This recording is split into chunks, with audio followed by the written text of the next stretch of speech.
no serían pesadillas, ¿no? Dios me libre. Que el viento se lleve a Toñato, por Dios.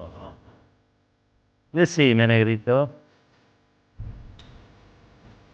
1000 pesos, ¿a cuánto cotiza?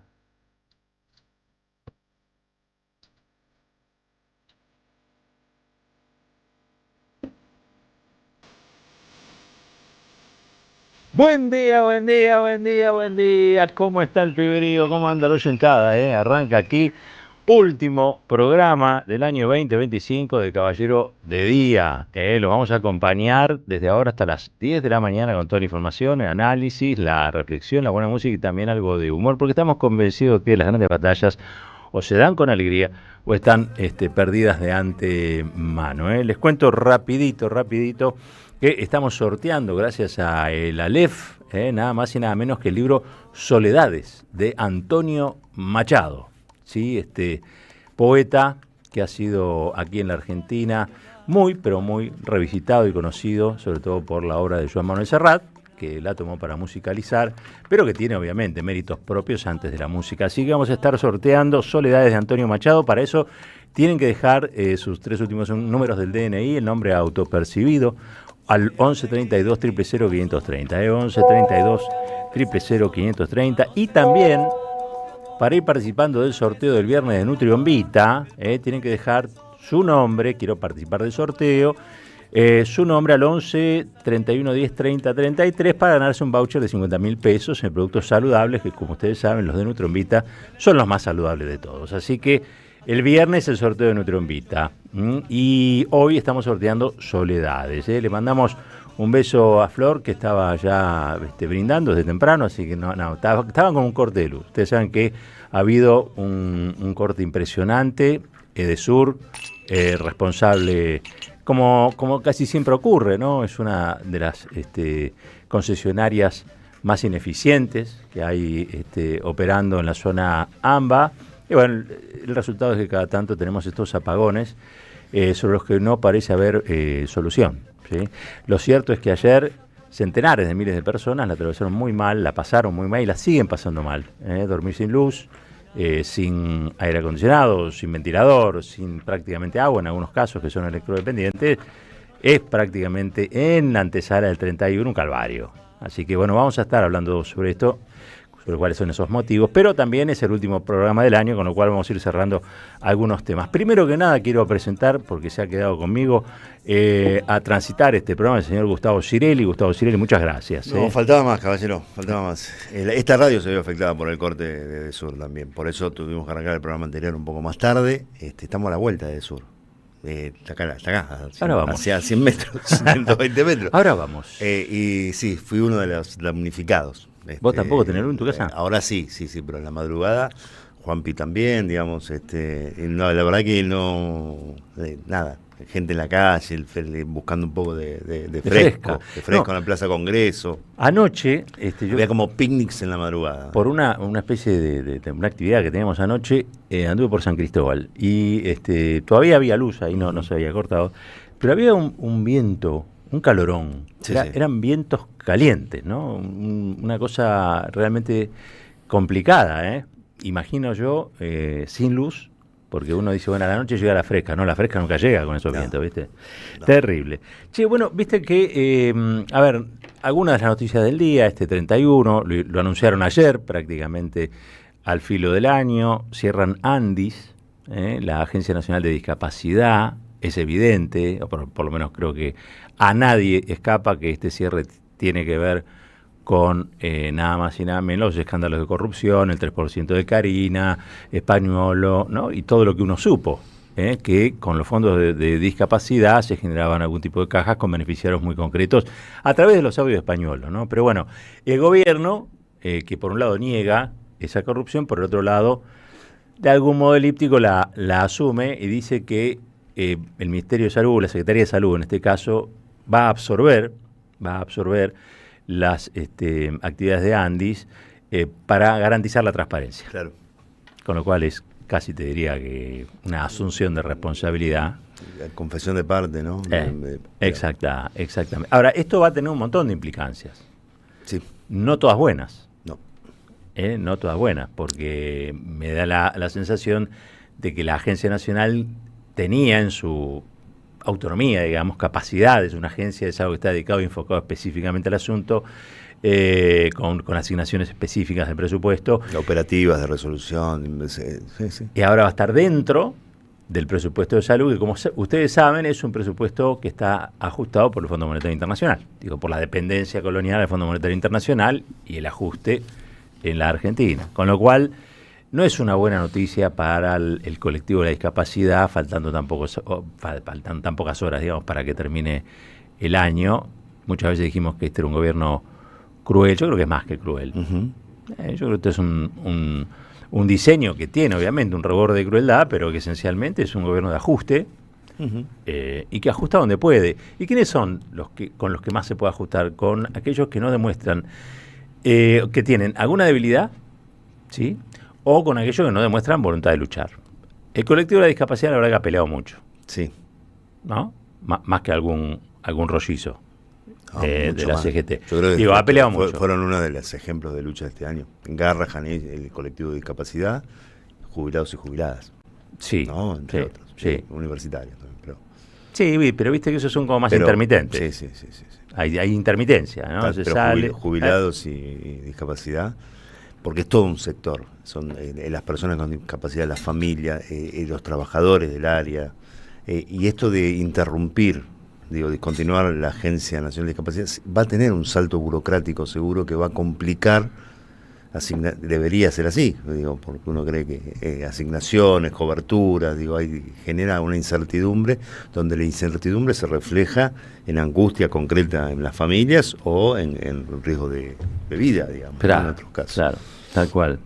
Lo tenemos, volvemos sobre el tema del corte, del apagón, si te parece, porque lo tenemos en el móvil 1 de la 530, Martín Suárez, afectado, entiendo yo también, por este apagón, y bueno, como muchos vecinos en el barrio de San Cristóbal, precisamente, así que vamos a charlar con él. Martín, buen día, aquí, bueno, como siempre, en este último programa aprovechamos para darte un gran abrazo, pero bueno, contanos, porque la situación para muchos y muchas es un calvario en el prólogo, cuando faltan horas para el final del año y la fiesta, ¿no? de la medianoche. Así es, Roberto, buen día Gustavo también. Hay 20.000 usuarios sin luz en este momento de la empresa Edesur. Si entran al ENRE van a notar que hay 19.500, 19.580, son un montón, porque prácticamente estuvieron sin luz toda la noche y muchos de ellos por varios días, sufriendo cortes intermitentes que los afecta y mucho. Me contaban algunos testimonios que tuvieron que tirar la comida, que no tienen agua, porque los edificios del barrio de San Cristóbal, donde estamos ahora en Avenida Entre Ríos al 900, caminamos por Avenida Entre Ríos 800, 900, hasta 1000 y pico, son edificios de muchas familias que se ven afectadas, y acá nace algo para analizar cómo cuenta los cortes la empresa Edesur, porque no es lo mismo contar como una unidad a un edificio donde hay 30 o 40 familias, que contar precisamente a los integrantes de cada una de esas familias que no están con suministro eléctrico. ¿Por qué te digo esto? Porque el reclamo también de muchos vecinos, Roberto, tiene que ver con que, por ejemplo, en el barrio de San Cristóbal dicen que hay en este momento 35 usuarios sin luz. Claro. Una locura cuando en un edificio hay más de 40 familias y todo ese edificio está sin suministro eléctrico. Situaciones que se van de alguna forma recolectando cuando uno empieza a caminar las calles, cuando uno empieza a hablar con vecinos, con comerciantes que están afectados no solamente en este último año, sino de los últimos años que vienen padeciendo los cortes de la empresa Edesur. Escuchamos, si te parece, algunos de esos testimonios con la gente que está realmente muy enojada, Roberto. Dale. Andrea, contanos tu caso. No tenés luz desde hace varios días y tampoco tenés agua. No tenemos agua, no andan los ascensores, no anda tampoco el montacargas, así que no podemos sacar los vehículos, que en algunos casos, para muchos, es una herramienta de trabajo. ¿Y en tu caso cuántos pisos tenés que subir por escalera? En el caso de mi familia, 13 pisos, bajar, subir con niños. Hemos tenido que irnos a casa de familiares, a bañarnos. Hemos perdido la comida. Claudio, tu caso es igual al de miles y miles de usuarios. Se cortó la luz y se cortó el suministro de agua. La falta de suministro de luz nos afecta la falta de agua, y en el caso de los reclamos a Edesur, la única vía son mensajes de texto y llamados al 0800 porque no hay manera de comunicarse con un trabajador o trabajadora. Es una respuesta automatizada que dice que estamos afectados por una falta de suministro, nada que no sepamos, pero no tiene horario de restablecimiento. Y tampoco figuraba hoy por la mañana en la página de informes de corte de suministro de Edesur, con lo cual es más preocupante porque hace 5 días que venimos con cortes continuos. Me contaste también que esto no sucedía en los últimos años en la zona, que no se cortaba la luz. En el 2014 ya se habían realizado distintas horas en la zona y no hubo un corte periódico o constante de luz durante los últimos 5 años. La verdad que creo que es insoportable, esto ya no se aguanta más. Vivir así, hace 2 semanas que venimos sufriendo apagones y lo único que te da Edesur cuando llamás por teléfono es solamente un número de reclamo.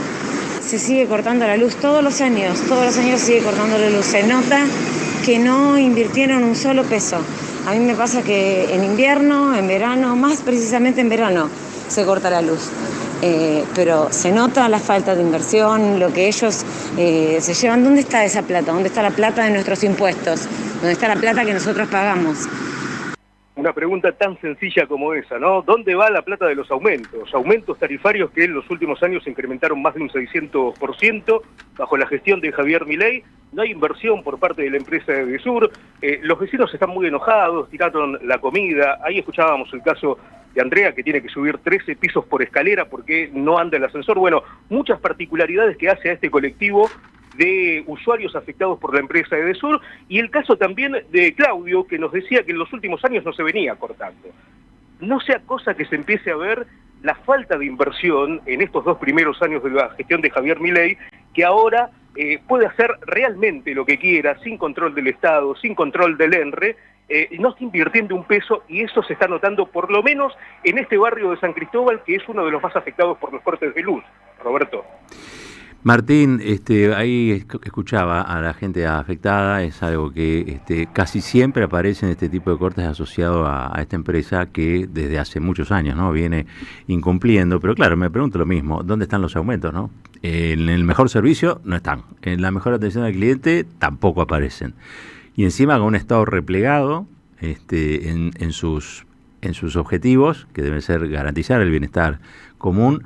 Bueno, obviamente que esta gente está con razón muy enojada, y muchos y muchas nos preguntamos una vez más, digamos, ¿no?, cuánto ajuste es capaz de soportar la sociedad argentina, que se manifiesta y se expresa de diversos modos, ¿no?, también en los cortes de luz. Martín, buen informe, te mando un fuerte abrazo, que en este contexto, o a pesar de este contexto, tengas un buen fin de año, un mejor 2026. Abrazo fuerte.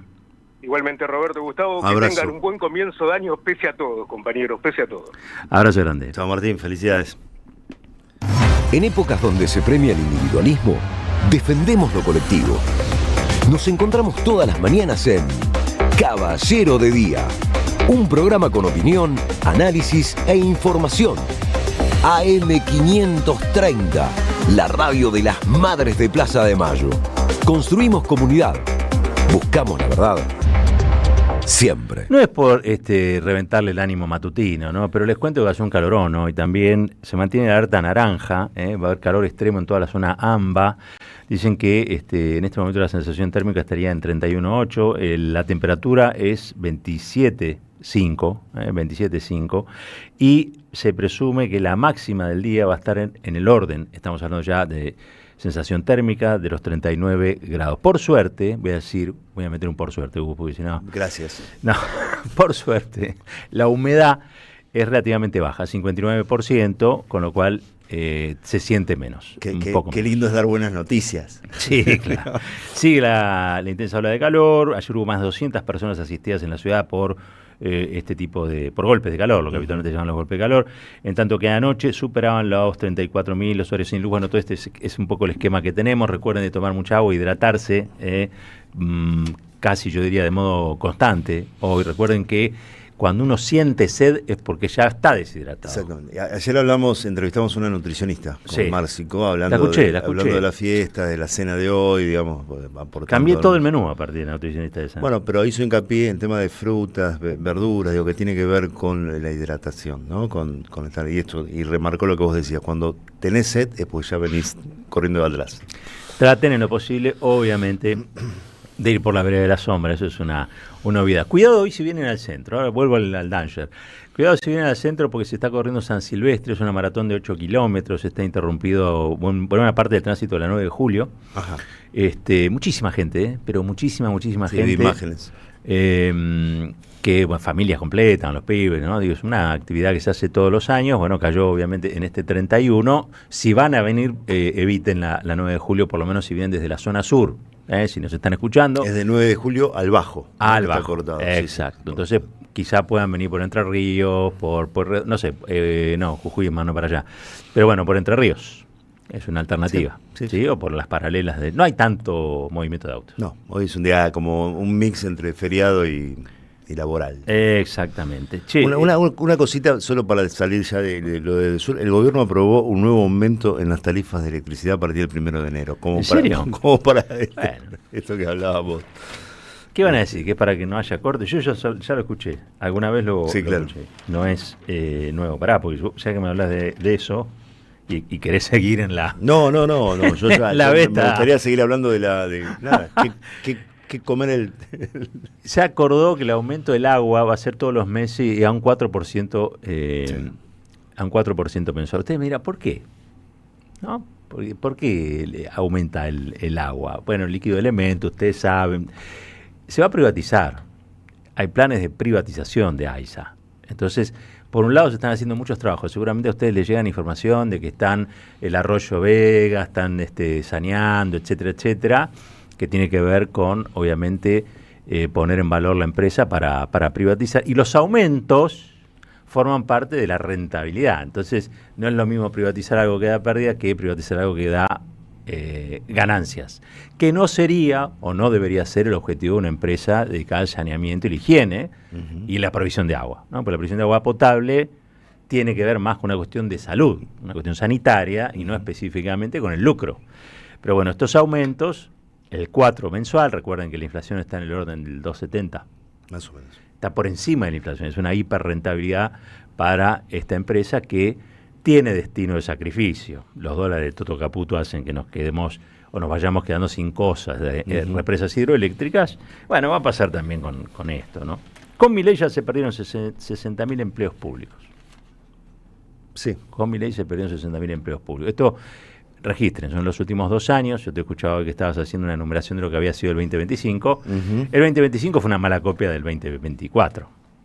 Sí, una profundización. Digamos, exacto. ¿no? Y la materialización de cuestiones que arrancaron el año anterior, digamos, ¿no? Que creo que es lo que se dio.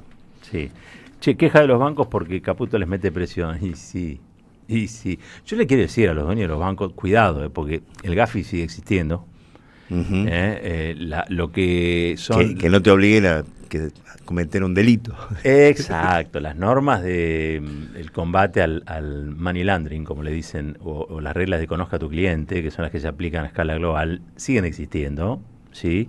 Con lo cual, esta ley de inocencia fiscal, que es lo más parecido a una ley de lavado, y voy a explicar por qué, o por lo menos por qué yo entiendo que es una ley de lavado, ojo que los dejan con los dedos a todos, Yo les aviso. Igual viste que los banqueros son tipos que son muy conservadores por algunas cosas, pero algunos riesgos asumen.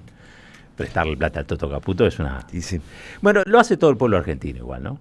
Un poco obligado, pero también le prestamos la nuestra, porque después terminamos pagando todas las deudas que él contrae, ¿no? Digo, la verdad es que Toto Caputo debiera hacer un homenaje al pueblo argentino cada tanto, porque buena parte de su fortuna que tiene en el exterior, en dólares, y que no repatria, y que son un poco el síntoma de un modelo de fracaso, pero que él lo muestra como un tipo exitoso en lo suyo, se lo debe al pueblo argentino, que es a quien expolia para producir esas cosas. Él y sus amigos, ¿no? La JP Morgan y todas esas historias. Pero, ¿por qué la ley de inocencia fiscal es una buena pantalla? Porque el concepto de lavado de dinero, históricamente, es crearle un origen lícito a fondos de origen ilícito, ¿no? Entonces, en algún momento de la trama hay que buscarle que ese dinero tenga nombre y apellido, ¿no? O sea, ese dinero tiene un apellido que es narcotráfico. Pero usted no puede ir a un banco y decir, no, vengo y traigo toda la plata de toda la actividad del narco que tuvimos en la provincia de Buenos Aires, que imagínate debe ser bastante grande. Entonces le tenés que buscar un origen lícito. Lo ponés a la par de una actividad legal que pueda concebir que esos fondos son origen de su actividad legal. Hay muchos ejemplos, pero el famoso de Al Capone, a quien le gusta el presidente, tenía que ver con el lavado, por eso se llama el lavado. Eran las máquinas de lavado con las que vos le ponías moneditas.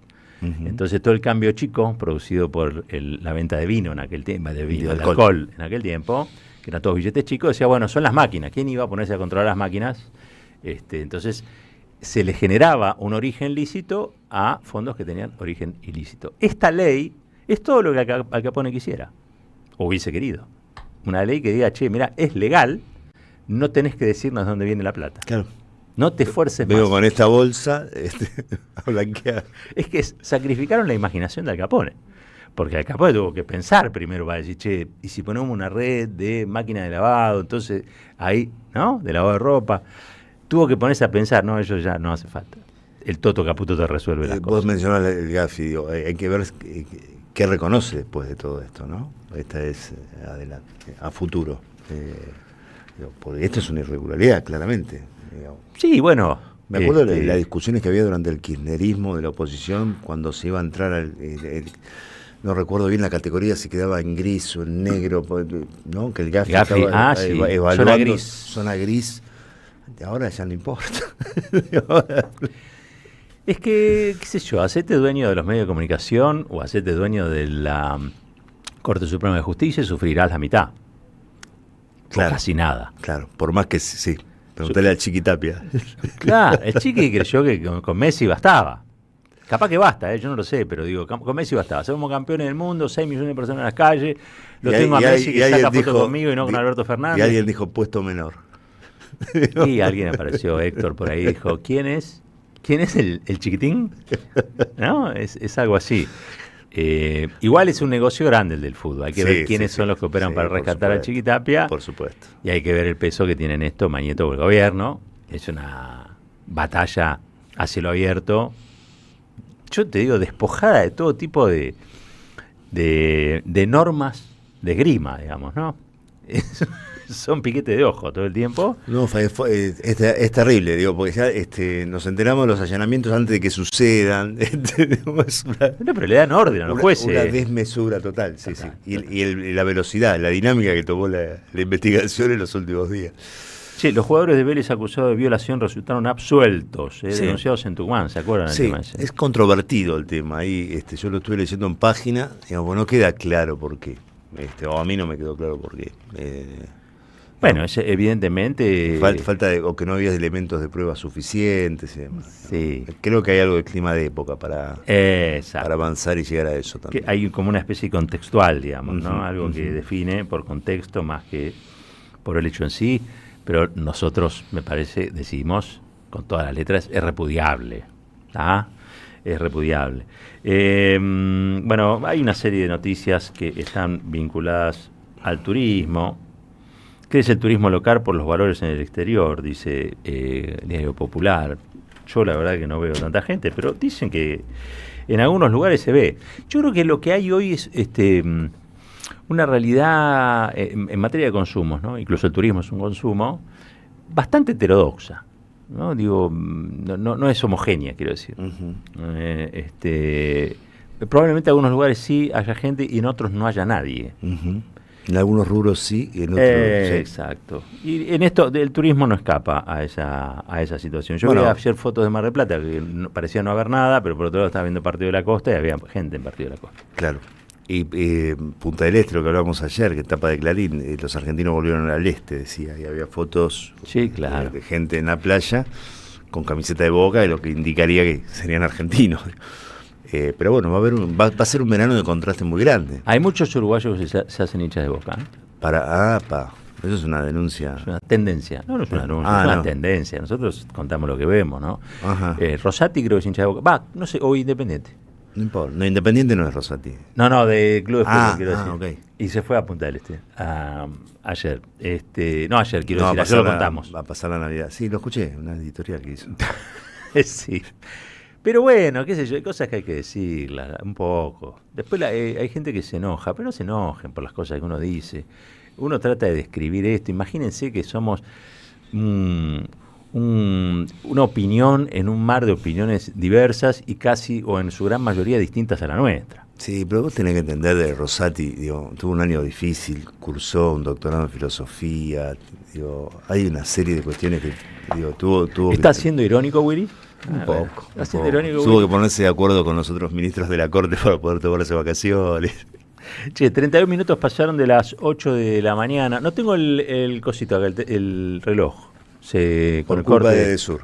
Por culpa de Edesur no tengo reloj, pero por suerte tengo la computadora acá, dice 31 minutos pasaron de las 8 de la mañana. Estás en el 31 de diciembre del 2025, último día del año. El programa se llama Caballero de Día, en la Radio de las Madres, la M530. Vamos a estar hasta las 10 de la mañana y no tengo más certezas para darte más que esta tanda que se viene a continuación. Y después un temita de Sirio muy lindo. No se vayan, ya venimos.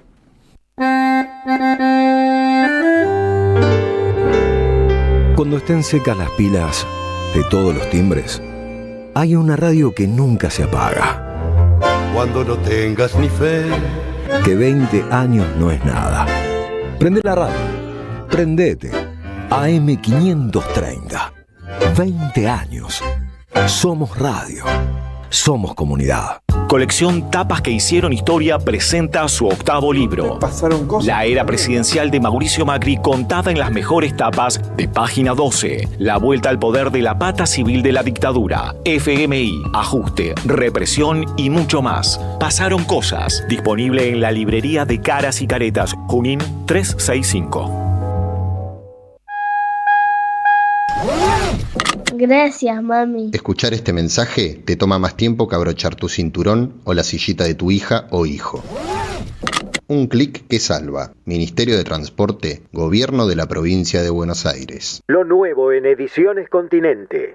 La dictadura del capital. Un libro sobre la complicidad civil y militar. En sus páginas, los autores revelan el origen de la deuda histórica que nos asedia. Ediciones Continente.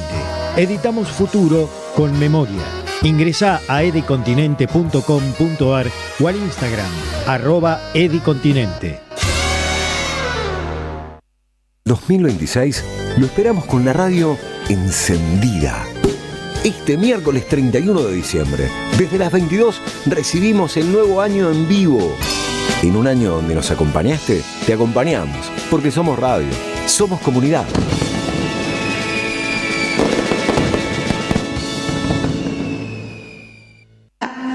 ¿Qué tal? Comprensión de texto y contexto. Vuelve Contraeditorial. Un límite al discurso dominante. Dirigen Roberto Caballero y Gustavo Cirelli. La voz de la resistencia en medio del silencio la encontrás en www.contraeditorial.com. En la Defensoría del Pueblo podés hacer tu reclamo todos los días las 24 horas.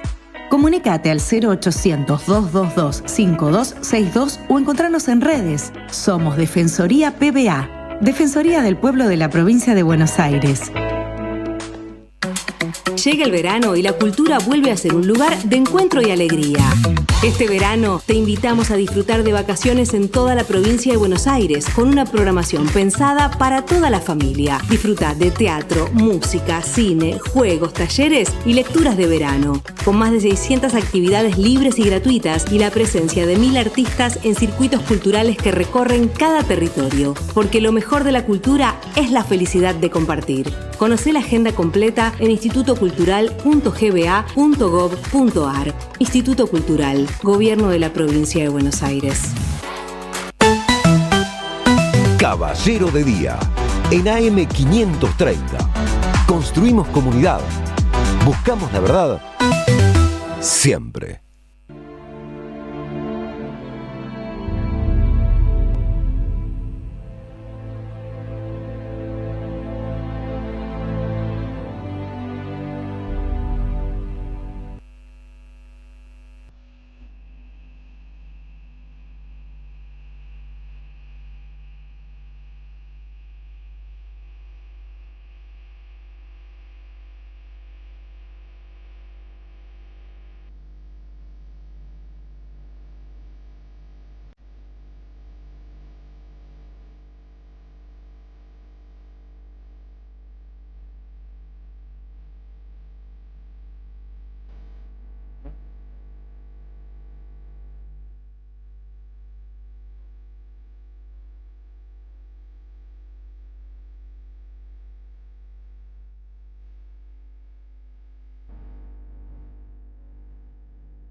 39 minutos pasaron de las 8, hacemos el correspondiente desanuncio del tema. Muy linda canción. Rodríguez, música y texto, Silvio Rodríguez, y también la interpretación correspondiente. Esto se hacía antes en la radio, pero no somos radio, nosotros somos streaming. Así dicen. Bueno, sí. Como así dicen, si nos están viendo, el que está viendo por YouTube, vayan a YouTube, nos van a ver, estamos los dos con una misma remera. Sí, era hoy el día. Era hoy el día. Era hoy el día. Sí. El día de azul. Estamos el día de azul. Che, hay un audio que quiero que compartamos, porque cuando hablamos del 2025, claramente estamos en presencia de un año donde fue plebiscitada la política de seguridad de Patricia Bullrich, y Patricia Bullrich obtuvo una banca al Senado. Sí, en la Ciudad de Buenos Aires, más del 50% de los que votaron para senador eligieron a Patricia Bullrich. Repudiable política de seguridad desde ya, porque, entre otras cosas, es la responsable del apaleamiento de jubilados, la represión de todos los miércoles, la militarización de la zona del Congreso y también, la lesión a través del protocolo antipiquete de garantías constitucionales básicas como el derecho a expresarse, a manifestarse, a oponerse a aquello que un ciudadano considere que está afectando sus derechos. Como parte de esta política, obviamente tenemos que hablar del caso de Fabián Grillo, ¿no? de Pablo Grillo. El caso de Pablo Grillo, reportero que estaba haciendo su trabajo, que es decir, registrar la realidad, y que recibió en su cabeza un proyectil disparado por policía, se supone, granada antigás. Sí, ¿no? sí. Un proyectil antigás el 12 de marzo de este año. Miércoles 12 de marzo de este año. Prácticamente con el comienzo de... Lleva 9 meses, Pablo, de recuperación. ¿No? Una lucha muy grande por la recuperación, lenta, varias intervenciones, cirugías ha tenido. Estuvo gravísimo, las primeras semanas, con un altísimo riesgo de vida. Total. Sí, creo que fue una de las noticias del año. A ver, la impunidad no es eterna. Lo saben las madres de Plaza de Mayo, que pedían juicio y castigo, y han logrado a lo largo de todos estos años que haya juicio, castigo y cárcel común. Por supuesto, las fuerzas que han sostenido el terrorismo de Estado en la Argentina operan, hoy tienen un gobierno negacionista que juega a favor de ellos. Obviamente todo esto está siempre en tensión, pero si algo enseñan las madres es que la impunidad no es eterna, que con lucha finalmente algo de la justicia se impone, podemos decir, ¿no? Entonces estamos convencidos de que esto es así. De hecho, el policía que atacó a Pablo Grillo, ciudadano y reportero gráfico, quiero destacarlo, porque me acuerdo cuando Patricia Bullrich decía militante kirchnerista, sí. ¿no? Que puede serlo, no es delito ser militante kirchnerista, pero a la ministra que arma un protocolo antipiquete que es anticonstitucional, en su cabecita puede suceder y puede pasar. Igual, insisto, ella plebiscitó sus barbaridades y un sector de la sociedad de la porteña le dijo, vamos para adelante, avanti Morocha, ¿no? a Bullrich. Es muy importante destacar que ese policía hoy está procesado. Es el Héctor Guerrero, el cabo primero de Gendarmería. Bien, Gendarmería, Fuerza de Seguridad. Entonces, Fuerza de Seguridad de Patria. Hoy está procesado, y eso tiene que ver, obviamente, con el trabajo que hizo Claudia Cesaroni, la abogada, con el trabajo también de los organismos de derechos humanos, con el aguante que se hizo, obviamente, de todos los sectores que repudian lo sucedido y que quieren condena para no solamente el que disparó, sino para el que dio la orden.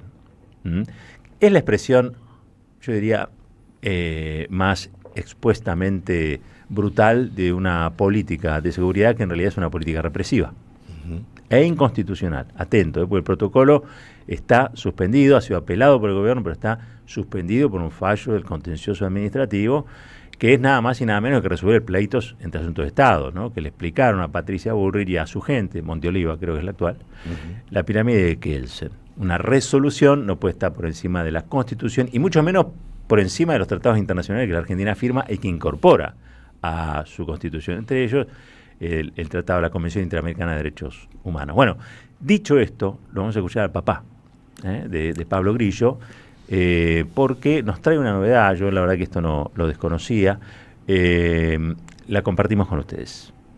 En 6 oportunidades Guerrero disparó de esa forma. y en ningún momento fue reprimido, en ningún momento dijeron no dispares así, ¿sí? Por lo tanto era un método, evidentemente el objetivo de ellos era disparar así. De hecho, Guerrero, posterior a eso, estuvo dando clases, es instructor de tiro, Guerrero. Le enseña a sus colegas a disparar como le disparó a Pablo, ¿sí? Entonces no es gatillo fácil. Hay órdenes y hay condiciones políticas que habilitan el accionar de esta gente, ¿no? Fuertísimo. Yo no tenía este dato. No, de instructor de tiro yo no lo tenía tampoco. No lo tenía. Imagino que hubo... No imagino. La justicia entiende que hubo no solamente impericia, sino una decisión de impactar. Está procesado por lesiones gravísimas y abuso de armas de fuego agravado por ser miembro de Fuerza de Seguridad. Claro. Bueno, esto... le tiró. Esto que hoy es todavía una situación que atraviesa una familia y un pueblo, porque todos estamos pendientes, o buena parte de la sociedad, aquellos que obviamente no votamos a Bullrich, estamos muy pendientes de lo que pasa con Pablo, y cuando registra algún tipo de mejoría nos ponemos contentos, y cuando obviamente eso no sucede, compartimos la tristeza con su familia, con sus allegados. Eso no, obviamente tiene que ver con la humanidad, ¿no? No solamente con la situación política, ideológica, tiene que ver con la humanidad a esta altura del partido. Pero este caso, tarde o temprano, si los porteños o las porteñas que la votaron a Patricia Bullrich no le hubieran concedido los fueros, como se los concedieron, yo creo que puede terminar afectando, y desde ya, a Patricia Bullrich, porque de última ahí sí, la pirámide desde la que se baja el protocolo antipiquetes. Y recordemos que en la Argentina se trabajó fuerte y la ley de obediencia a vida no existe, se la declaró inconstitucional. Entonces vos por un lado tenés lo que va a suceder con el gendarme, y lo que va a terminar sucediendo con aquellos que dieron la orden.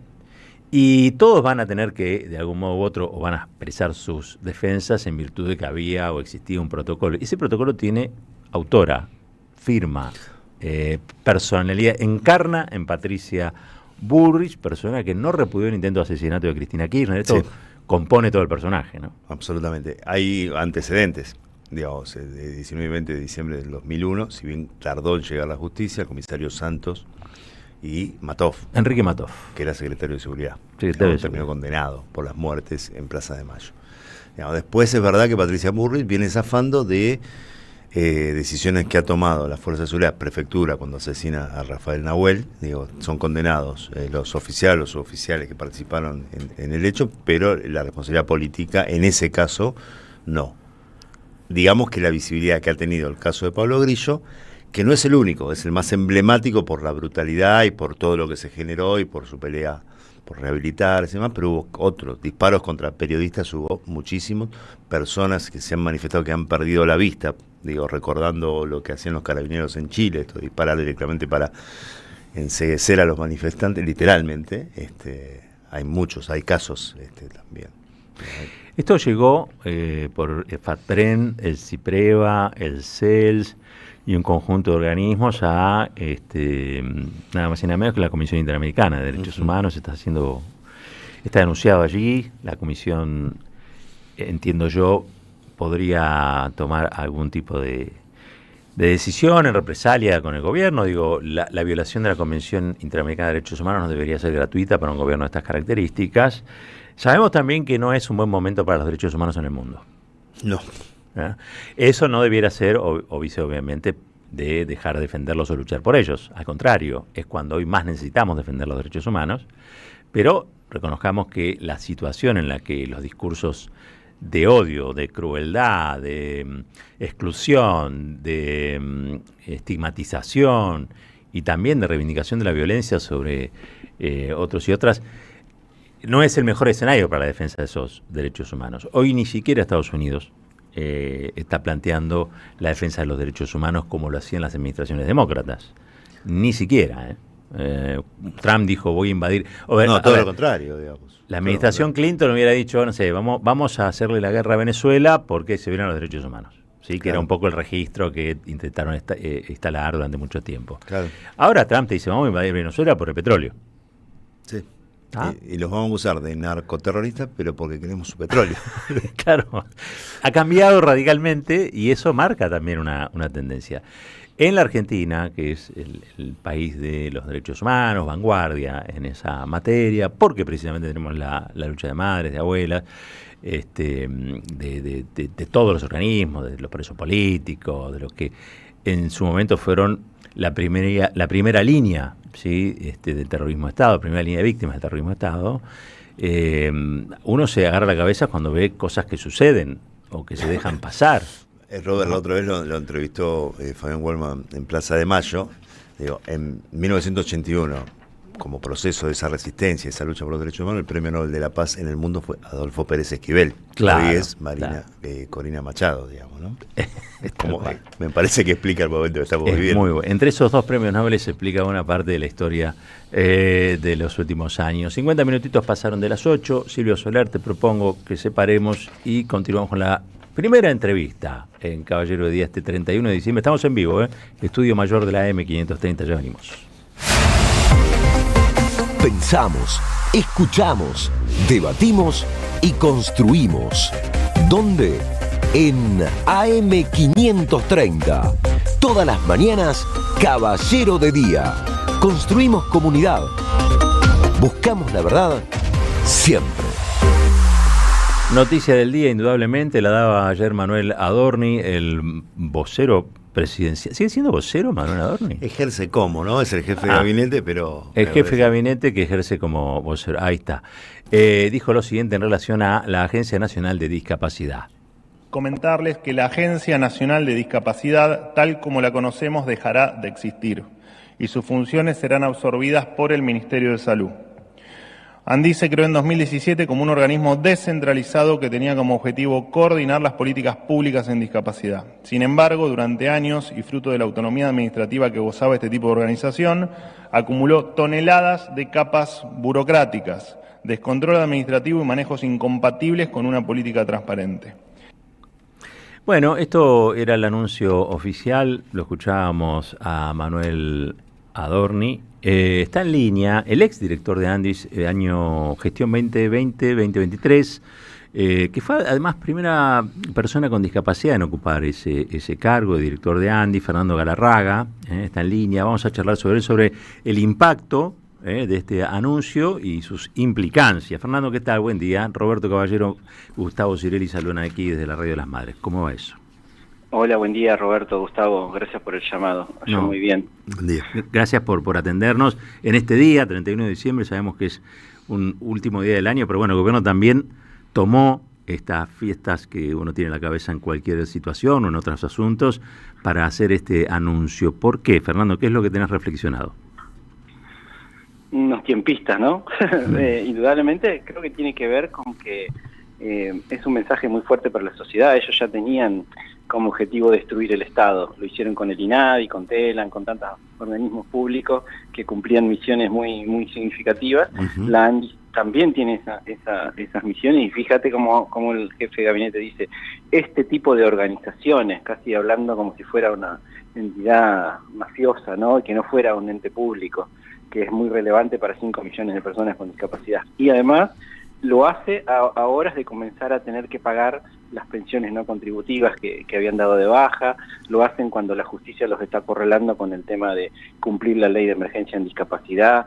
Entonces me parece que este es un paso más en esa línea, en tratar de ganar tiempo, de diluir toda la cuestión administrativa y las amenazas que tiene la corrupción de ANDIS, que a ellos los salpica, y por otro lado, reforzar ante la sociedad que todo lo que está relacionado con discapacidad es corrupto, es inservible, ¿no?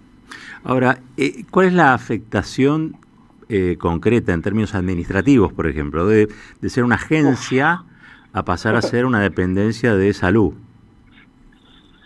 Y mirá, pero fíjate vos que dice el jefe de gabinete que van a eliminar 16 cargos políticos, pero operativamente lo que van a eliminar es la auditoría interna que ANDIS tenía, que era muy buena, la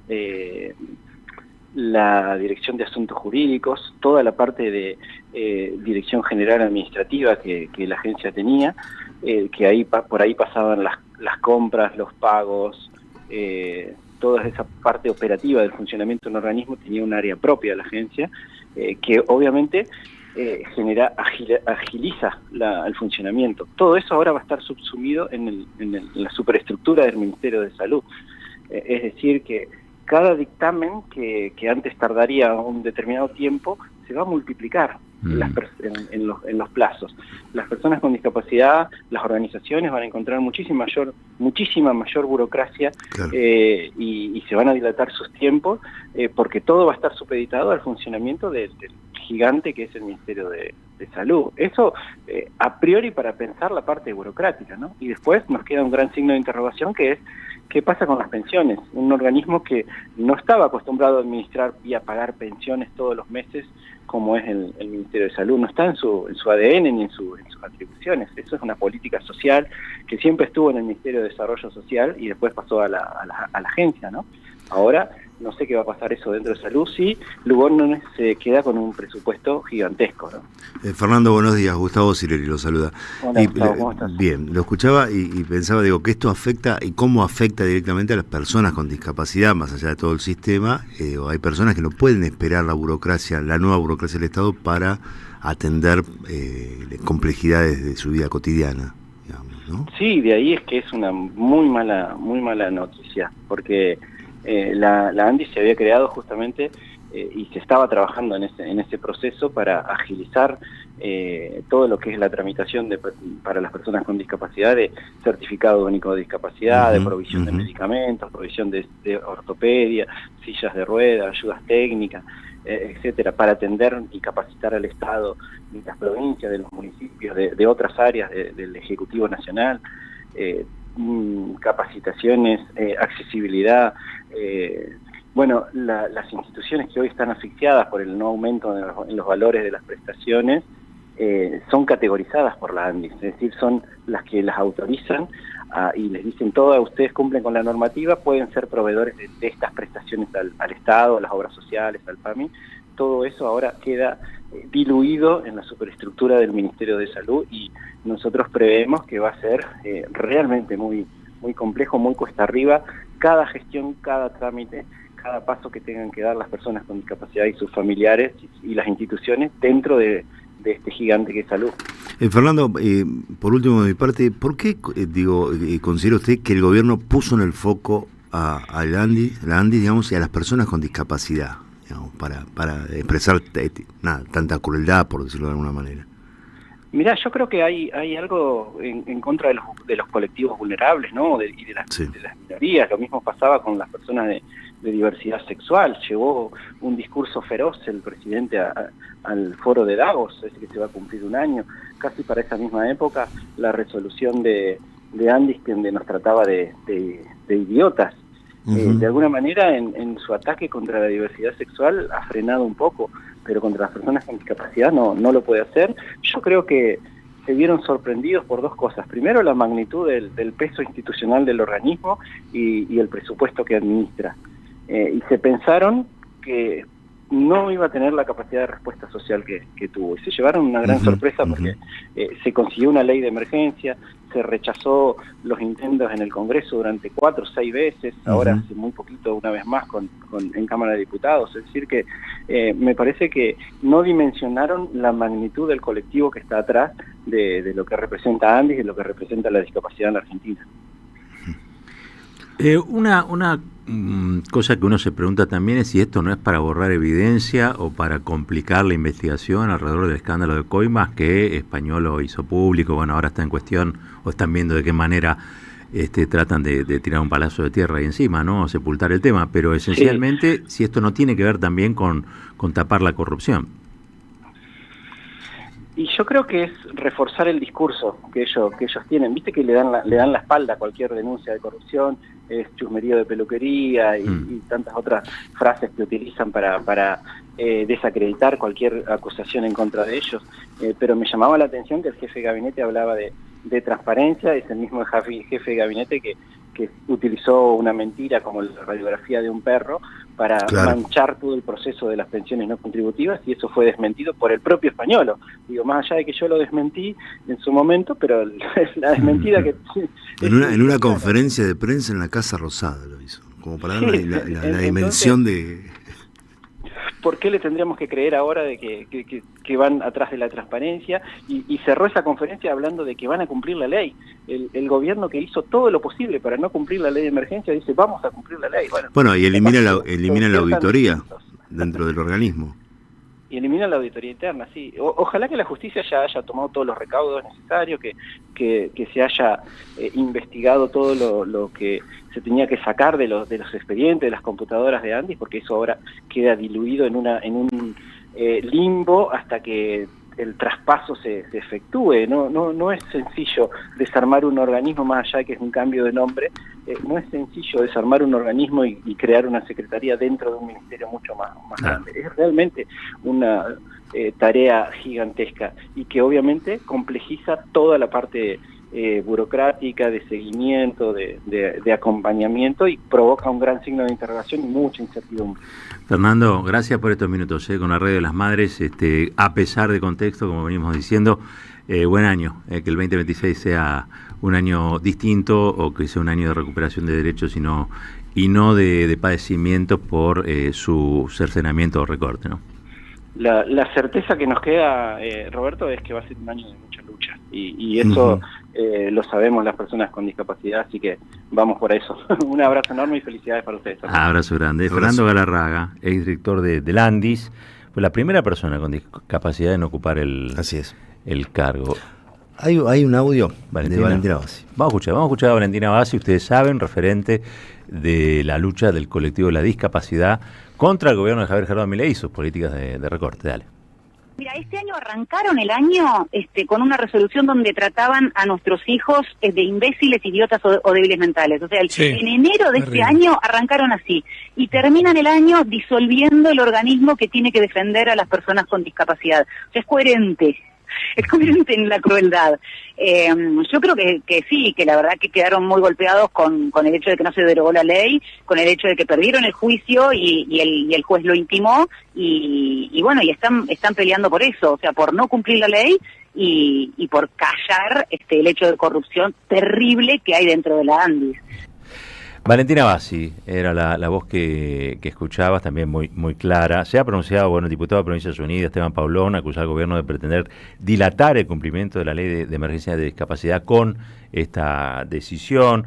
Daniel Arroyo, también, el peronista, se pronunció. Esto es un retroceso muy grave, dijo. Pablo Scherling, el tucumano, médico además, si mal no recuerdo, dijo que esto no solo debilita la institucionalidad de las políticas de discapacidad, sino que pone en riesgo la documentación en un área que es objeto de investigaciones, ¿no? Me parece que hay que hacer más que nada foco ahí, porque la secretaria general de la presidencia es la que era mencionada, ¿no?, en aquellos audios por Españolo. ¿Vos te imaginás?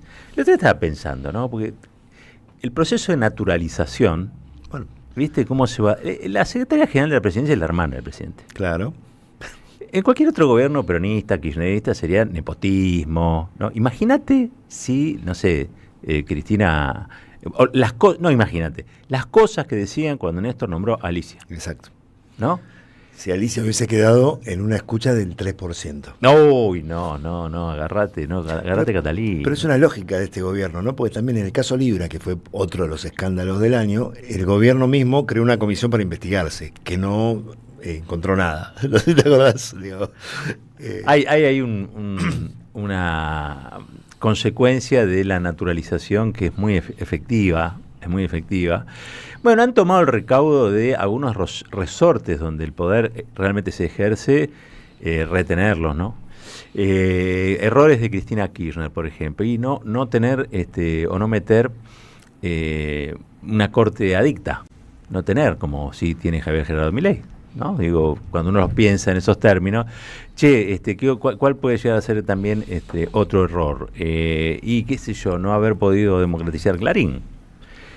O la comunicación en la Argentina, porque eso también impone Bueno, agenda y naturaliza. Dos caminos que se hicieron dentro de los marcos de la democracia. Recuerdo la designación de los jueces después de la corte menemista, la corte automática, digo que hubo concursos, cuando llega Zaffaroni a la corte, Carmen Arquibay Molina, con el primer Néstor, la verdad es que fue un proceso abierto y no por decreto como Macri con Rosati y Rosenkrantz, como bien decías ayer en tu editorial. Y después lo de la democratización de la comunicación fue después de años y tomando luchas anteriores, de años de asambleas de por todo el país, luchas democráticas, federal, luchas democráticas, por ensanchar la democracia. ¿Y quién lo frenó?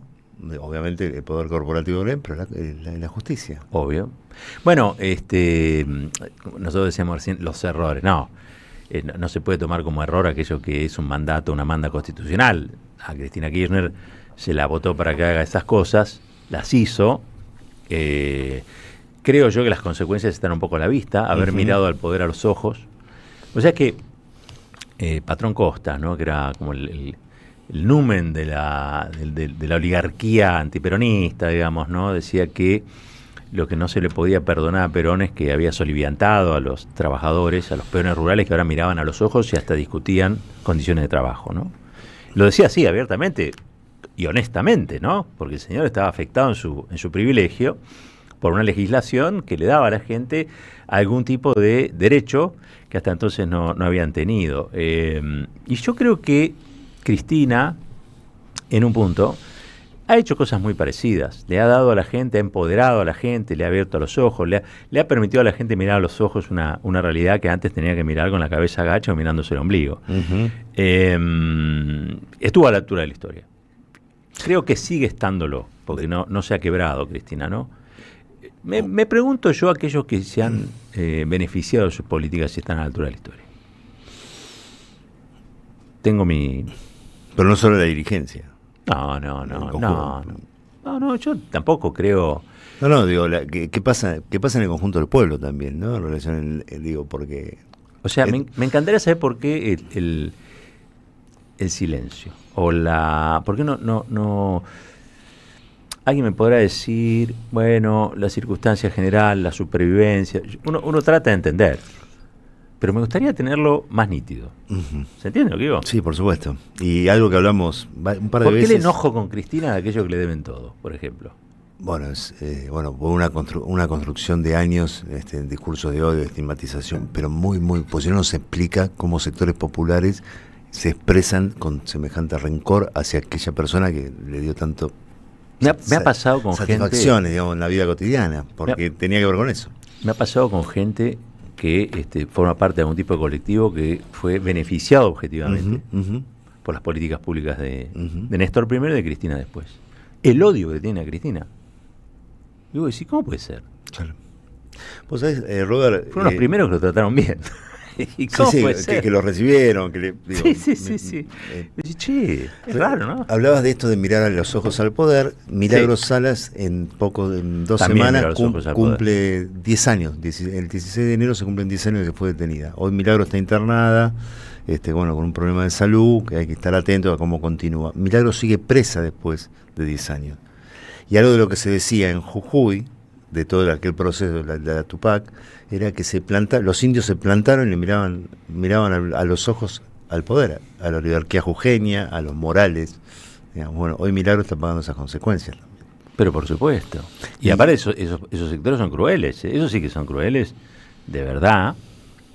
Pero no es contra una persona en particular, es sobre esa persona en particular y después, objetivamente, sobre todos aquellos que se beneficiaron de las decisiones que tomó esa persona, que es lo que me parece que algunos no logran advertir del todo, ¿no? Bueno, yo te lo conté acá al aire con Contraeditorial cuando yo viajé a entrevistar a Milagros, que fui al Alto Comedero, que era donde tenía su centro de actividad, digamos, la pileta, la gran piscina, estaba todo destruido, estaba todo abandonado o intrusado o una parte, entre comillas, gerenciado por una iglesia pentecostal, digamos, ¿no? Que estaban haciendo lo que había hecho Milagro, ¿cómo era? La taza de leche, la copa de leche, que era la política social del merendero y demás, lo estaban llevando adelante una rama del lo pentecostal, digo, yo no sabría decirte ahora qué. ¿No? Como para entender un poquito los movimientos. Ortopedia. Bueno, ortopedia social. Lo dice. ¿Y vos qué es la ortopedia? Algo que está, vamos a decir así, ¿no? De una manera vos tenés que ponerla de otra manera. Claro. Te pones el yeso para que, bueno, para enderezar. Bueno, la ortopedia que se está practicando y que se viene practicando desde por lo menos muy bien esa imagen. El 2015 hasta el presente, tiene que ver con eso, con una especie de desviación o quiebre en la historia que los poderes concentrados pretenden volver a su cauce. Me quedé pensando en esto, decías, entre comillas, los errores de Cristina, los momentos más críticos del gobierno de Cristina fue cuando avanzó sobre el poder concentrado de los medios de comunicación, cuando avanzó o empezó a dar el debate para la democratización de la justicia. Hay algo muy interesante. Es el último día del año, podemos decir algunas cosas que quizás no dijimos durante todo el año, ¿o no? No, ustedes son ustedes son bandidos, porque me alientan a decir cosas, ¿sí? Pero digo, porque esas dos peleas, Cristina las tuvo que dar con sectores que el peronismo era más amplio en aquel tiempo, digamos, ¿no? Era el peronismo y sus aliados, la dio con aliados, porque había sectores del peronismo que no querían dar esas peleas. Bueno, digamos que Rosati viene del peronismo, ¿no? Como para recordar alguna cuestión. No querían dar esas peleas. Por lo tanto, esos son los sectores que históricamente no quieren dar esas peleas, y como no quieren dar esas peleas, se enojan con Cristina desde entonces. Uh-huh. El otro día estaba viendo que Cabanillas, ustedes se acuerdan, ¿no? El jefe de informaciones, tenían el cuerpo de Evita secuestrado. Claro, el coronel. Y después estaba el coronel Marconi, creo que era el otro el que... Hay una gran entrevista de Tomás Eloy. Exacto. Sí, 3 encuentros con él. Esos, ¿sabés cómo se referían a Evita, el cuerpo de Evita, ¿no? Que estaba allí, como la señora. La señora.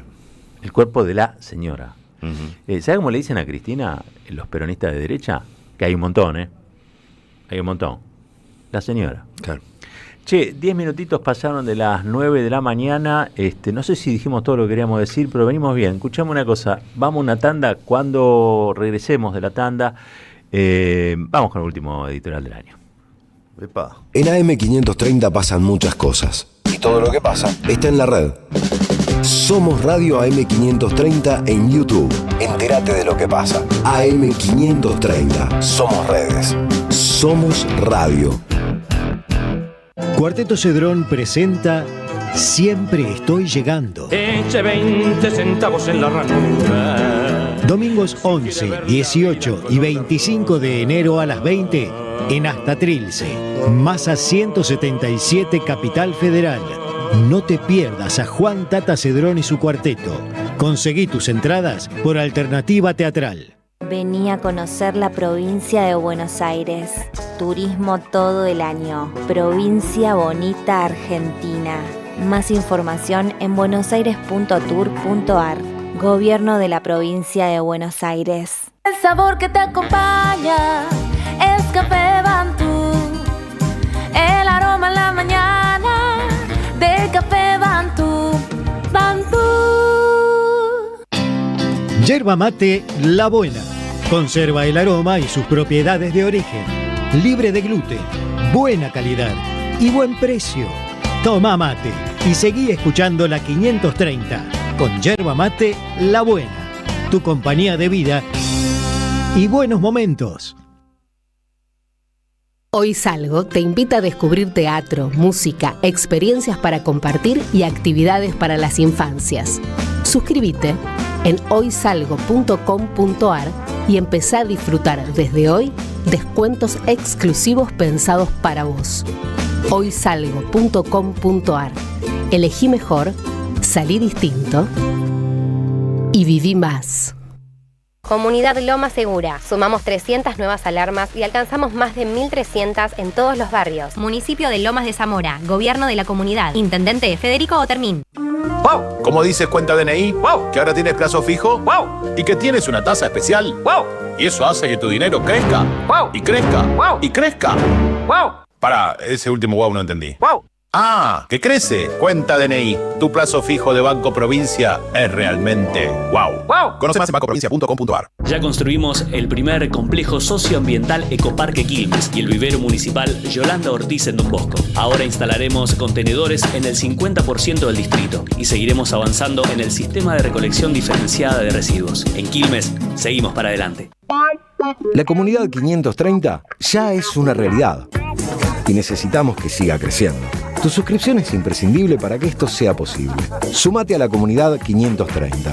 Tendrás la posibilidad de recibir entradas de teatro, recitales, invitaciones a charlas y descuentos en productos y comercios. Bancá a la 530. La radio de las madres te necesita.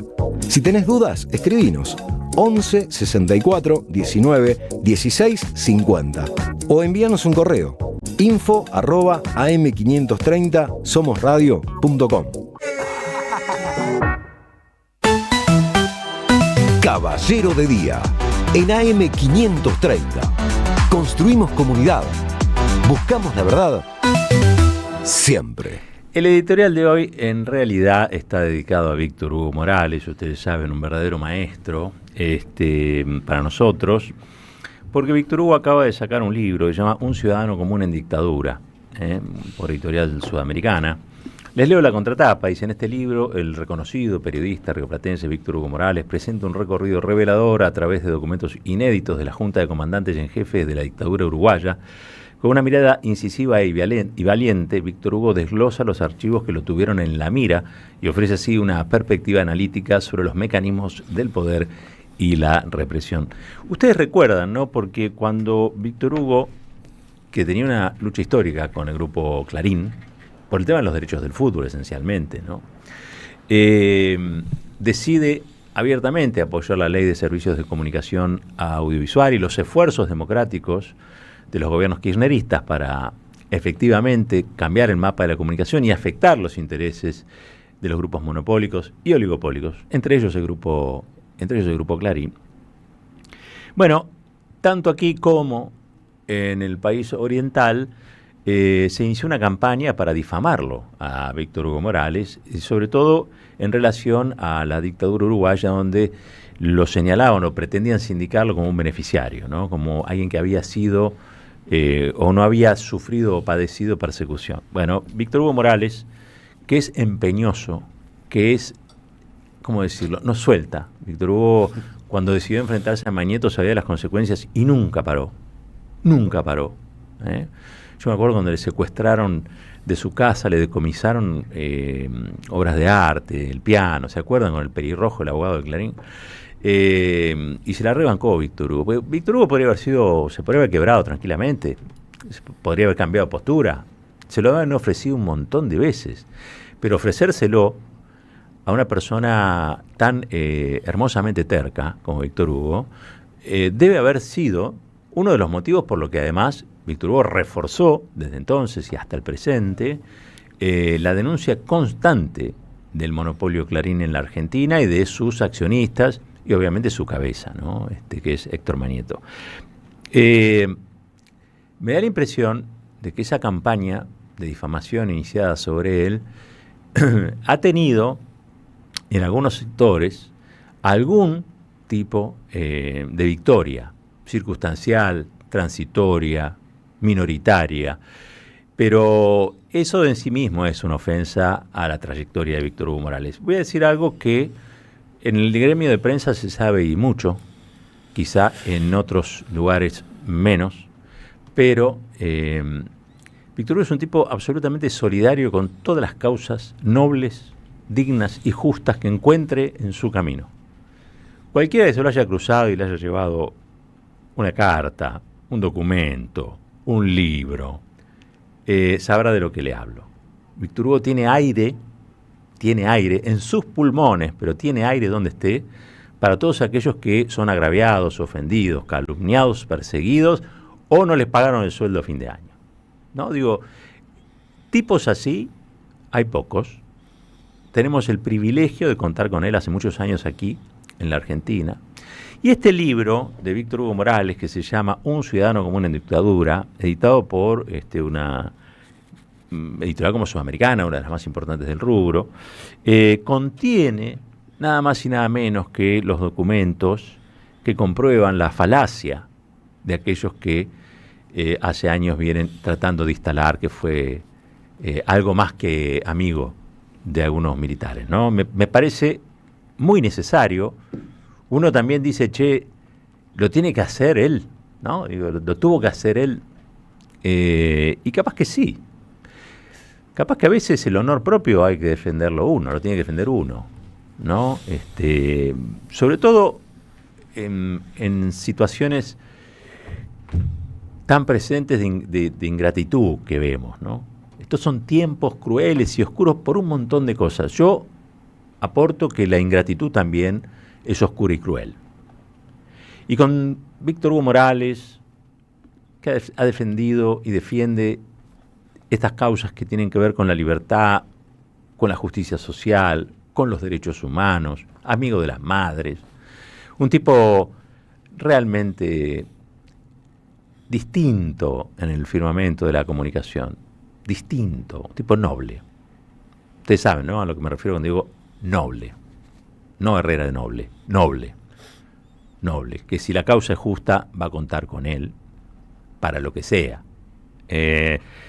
Nosotros le debemos muchísimo a Víctor Hugo, Gustavo Cirelli y yo en Contraeditorial, digamos, le debemos mucho porque él nos ha, cada vez que pudo, elogiado en cuanto al producto, ¿no? Hacer revistas en la Argentina es muy difícil, pero bueno, nosotros no contábamos con apoyos de laboratorios, ni de grupos internacionales, ni de ninguna provincia, ninguna pauta extraña, y estábamos sacando una editorial, una contraeditorial, que era una revista de papel, y Víctor Hugo hablaba de esa revista como si fuera, no sé, un satélite al espacio. Yo siempre digo, lo repito una vez más, el gol de Maradona contra los ingleses, la pelota se iba afuera si no lo hubiera relatado Víctor Hugo. La pelota fue y terminó donde tenía que estar, no solamente para embellecer lo que había sido un gol impresionante, el mejor de toda la historia, sino también para que ese relato maravilloso, esa obra de arte con palabras de Víctor Hugo, no quedara deslucida. Si no era gol, qué sé yo, no iba a tener el mismo sabor. Les voy a leer el prólogo de este libro de Víctor Hugo para entusiasmarlos, para que vayan y lo compren, para que vayan a la librería y lo lean de ojito, no importa, pero para que en ese momento reconecten con esa figura impresionante de Víctor Hugo Morales, y todos y todas, él, pero también nosotros que lo leemos, nos sintamos un poquito más dignos de ser contemporáneos de este gigante. Dice así: los 70, los trágicos años de la dictadura. Chile pasó ya medio siglo desde el comienzo del golpe de Estado y la Argentina anda por ahí. Uruguay y Brasil evocan los 40 años del retorno de las democracias. Los que no saben los jóvenes veteranos de hoy, lo que hemos olvidado los más grandes con resabio de juventud, lo que no se ha estudiado porque la perspectiva no es suficiente, tras un horizonte que tiene detrás verdades que nunca acordaremos. Este libro se propone, a partir de ciertos archivos de la dictadura y registros personales, lanzar una mirada que puede ser útil a la comprensión de lo que es una dictadura.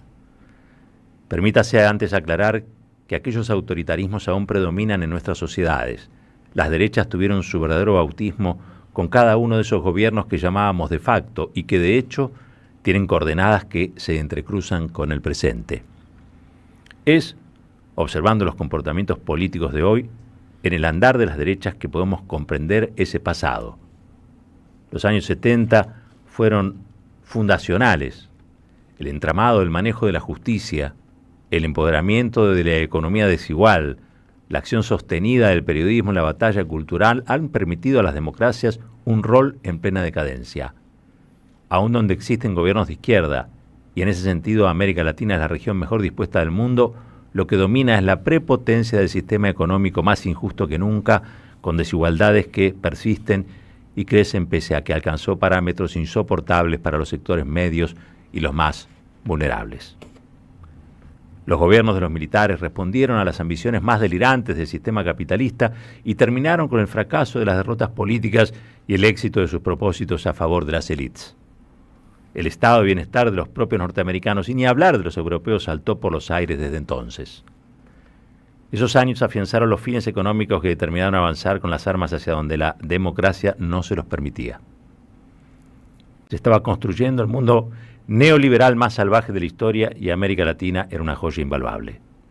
Desde Chicago, escuela de la delincuencia que azota el mundo, se dispuso cada golpe de Estado, sencillamente porque les sobraba dinero del petróleo y no sabían qué hacer con él. Prestarlo a estas naciones tenía más ventajas que la usura. Les daba el manejo mismo de los países a través de la instalación del poder real. Los años de sangre y fuego nos habitan en la institucionalidad quebrada de la Argentina, sin justicia, con menos equidad que nunca desde los años 50 y una gestión cultural de dominio, con la mentira como fusil indispensable. El destino parece indicar que ante cada desastre neoliberal surjan las izquierdas para recuperar algo de lo perdido, pero más tarde accionan con las herramientas mediáticas que han sustituido la necesidad de las Fuerzas Armadas, las cuales solo cumplen con el reaseguro al final del camino. No hay vestigios de auténtica democracia, salvo en los pueblos, porque son los que la necesitan. En Uruguay, el golpe de Estado tuvo hasta último momento la resistencia de militares que habían sido designados por la democracia. Así, en un buen sector de la ciudadanía y la clase política, en los momentos cruciales de febrero y junio del 73, hubo quienes hasta supusieron un golpe de izquierda a la peruana. Y hubo también resistencia de las Fuerzas Armadas, encabezadas por el comandante Juan José Zorrilla, que se instaló en la ciudad vieja de Montevideo para defender el Estado de Derecho en lo que muchos valoraron como un acto heroico. En Uruguay, como en la Argentina, hubo militares demócratas que fueron quedando de lado, asimilándose a lo inevitable, porque el triunfo del golpe en sus dos fechas clave se tornó incontrastable. En la Argentina de hoy se respira el mismo clima de los tiempos autoritarios. En algún momento, de cierta manera, toman represalias contra los disidentes. Hace tiempo que sucede. La cantidad de años de cárcel injusta acumulada y el número de acusaciones a los adversarios en un aparato judicial más cómplice que con los militares es mucho más que una advertencia.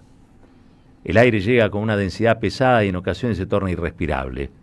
Las derechas como el Ku Klux Klan se han quitado la funda de sus cabezas y se presentan como salvadoras de la sociedad. Salir del foco, quedarse afuera de la fotografía, se convierte poco a poco en una necesidad. Es una sensación fuerte, ante la cual podrán decirse que se exagera, que no es para tanto, pero lo cierto es que cuando llegan a cabo, tiene la impronta de un dominio absoluto del escenario político. El entramado jurídico está más apegado a la derecha que los jueces de las dictadores que cumplían una función decorativa, sin poder impartir justicia. Y pueden actuar dentro de la legalidad que les asiste en democracia, mismo si la palabra está devaluada justamente por la exigua cantidad de jueces dispuestos a honrar el derecho. El extenso apartado de documentos de la época, pertenecientes al archivo de inteligencia de la dictadura uruguaya que cito en este libro, permite apreciar hasta qué punto los ciudadanos son observados y controlados según sus ideas y su rol en la sociedad, y las represalias que acechan sin que se entienda claramente de dónde proceden. Luego están las disquisiciones, la filosofía de las dictaduras y los comportamientos de las masas. Mi expectativa es contribuir a un acercamiento, entender mejor, si fuera posible, hasta dónde debemos defender la democracia, que con todas sus falencias y debilidades actuales es el único camino posible para construir un mundo que merezca la pena.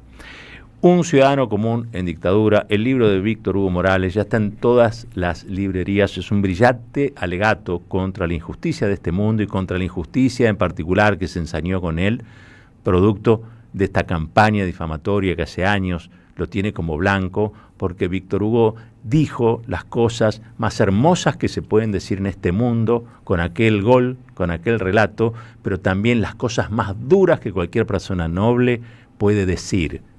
Levantó la voz para defender a los débiles, a los humildes y a aquellos que estaban confrontando con las corporaciones. Lo apoyamos en aquel momento, en este momento y cuando sea. Con Víctor Hugo, rodilla en tierra, hasta donde él lo pida. 28 minutos pasaron de las 9.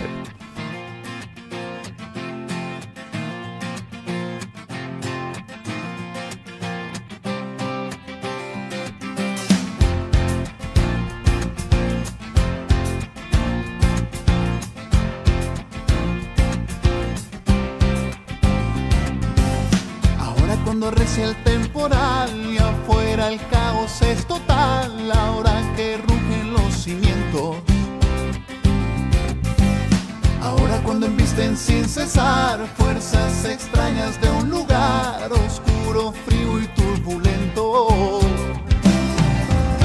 se siente cada vez más, cada vez más.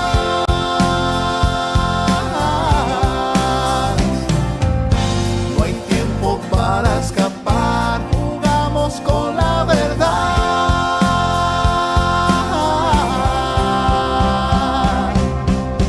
Nosotros somos más fuertes, nosotros vamos más alto. Entre nosotros no hay grietas, nadie nos puede romper. Caballero de Día, en AM 530. Construimos comunidad. Buscamos la verdad siempre. 29 minutos pasaron de las 9 este 31 de diciembre, a horas de lo que va a ser el fin de año, y el comienzo de un año que todavía se presenta incierto en la Argentina y en la región, ¿no? La región, ustedes saben, atraviesa una nueva etapa, un nuevo ciclo, que es este repliegue que ha hecho Estados Unidos sobre ella y sus ímpetus imperiales para disponer sobre la economía y hasta el territorio y los recursos de los países de la América Latina, ¿no? Territorio de paz que en este momento está envuelto en aires de guerra, porque a Estados Unidos se le ha antojado que el petróleo de Venezuela es el suyo, y que venimos siguiendo nosotros como una avanzada de ese poder imperial, donde se está jugando mucho.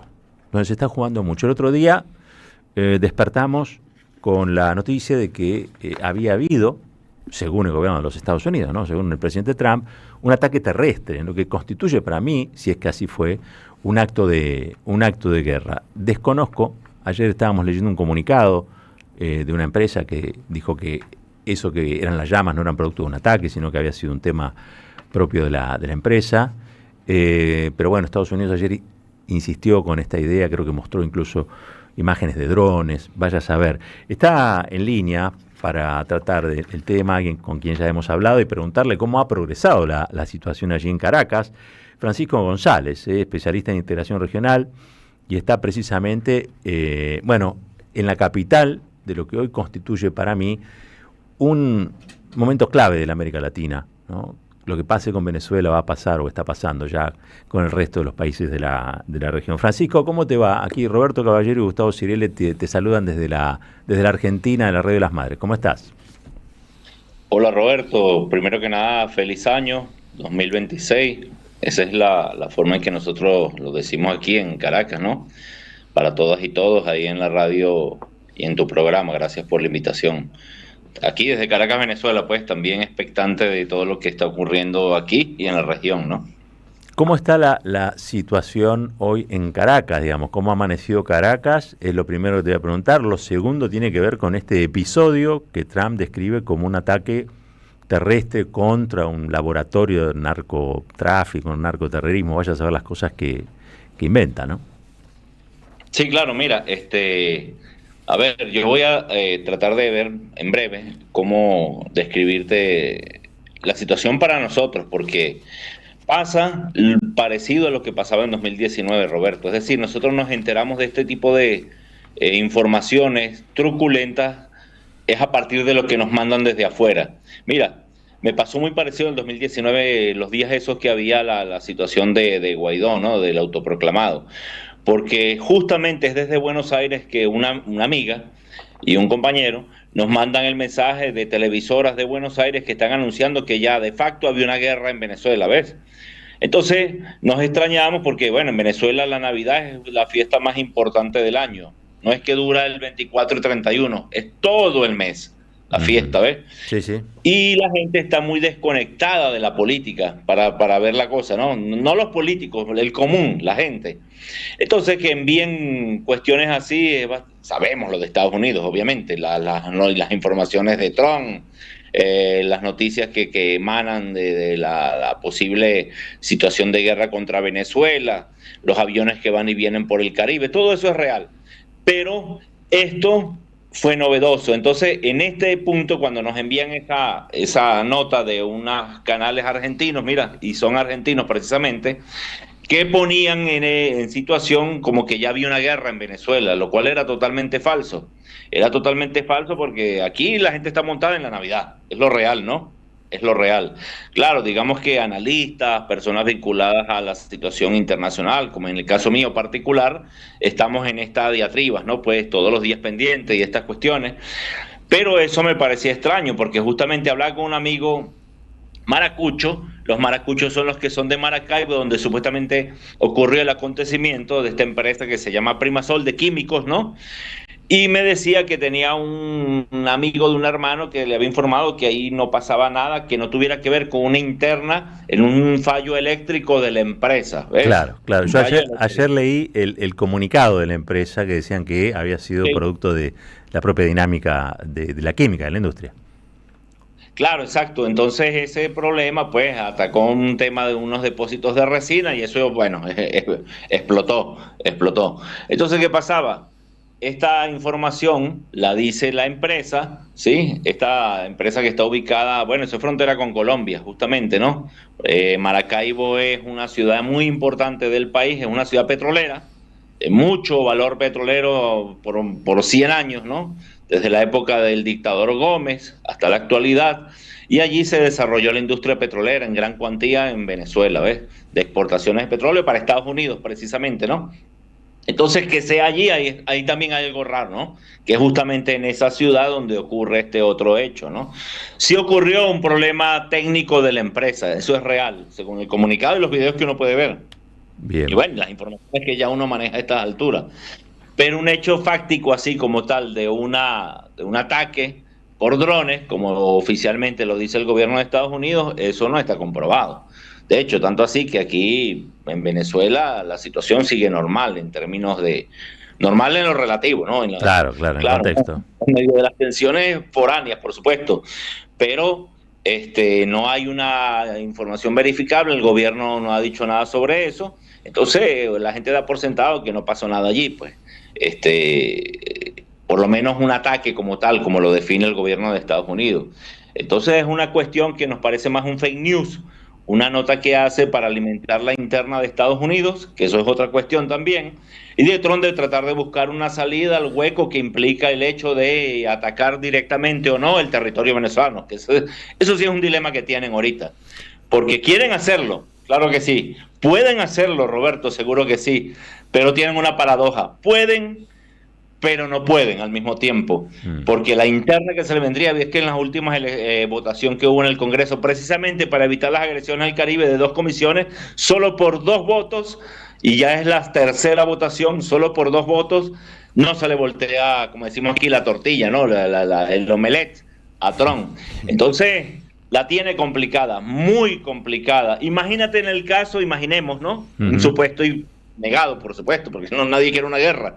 Pero imaginemos que ocurriese, ¿cómo sería la interna, la explosión que tendría? Más del 60% del pueblo estadounidense, según encuesta, en un país que hace encuestas todos los días, no quiere una guerra con Venezuela, el común, el estadounidense, incluso dentro del movimiento MAGA que alimenta los votos a Trump. Claro. Estamos viendo lo que está pasando en Florida, las votaciones recientes, ¿no? Donde los radicales están quedando cada vez más separados de su base social, la base de MAGA incluso, la base radical de MAGA que no quiere una guerra con Venezuela. Y todas estas situaciones pues están haciendo que Trump, bueno, acuda a estas salidas. Sí, esto es como que, como decimos aquí, huir hacia adelante, ¿no? Estas salidas truculentas que lo dejarían en ridículo, pero que le da una especie de aliciente, de oxígeno en las internas para decir que de hecho, de facto, sí hubo un ataque a Venezuela, cosa que aquí no ha pasado nada, por decirlo así, en términos de un ataque real, ¿no? Como tal, sí. Francisco, buenos días. Gustavo Cirelli te saluda. Pensaba, ¿cómo está viendo el pueblo venezolano esta ofensiva de Estados Unidos y de Trump, concretamente con una amenaza constante de entrar en guerra en cualquier momento, o ataques en territorio, más allá de que vos desmentís que haya habido un ataque, como decís, como confirmó Trump, por otra parte, ¿no? Sí, mira, Venezuela desde hace, te pienso, Gustavo, hace aproximadamente 3 meses venimos en esta situación prebélica, por decirlo así, ¿no? Desde enero, desde que llega Trump, que toma el poder Trump no le estaba haciendo caso al tema Venezuela, no estaba en la agenda de Trump. Y a partir de la llegada de Marco Rubio es que esta cuestión se torna importante para el gobierno de Donald Trump, ¿no? Creo que el tema Venezuela, el tema Colombia también ha sido parte de la agenda, pero con la llegada de Marco Rubio, digamos que en eso ha habido una inflexión, quizás un cambio allí, porque es Marco Rubio el que empuja realmente una guerra con Venezuela. Hay otros sectores, como ya lo hemos dicho, el señor Rick Grenell, de una versión pragmática de negociación petrolera, representa un sector, un lobby petrolero, que han venido empujando las licitaciones con la empresa Chevron, que también está aquí adentro, ¿ves? Entonces es absurdo pensar que si están parando barcos petroleros en el Caribe, como ellos llaman flota fantasma, pero al mismo tiempo están pasando los barcos estadounidenses que van a llevar petróleo a Estados Unidos, al mismo tiempo, ¿no? Entonces tenemos esa dualidad de política al mismo tiempo del gobierno de Estados Unidos con Venezuela.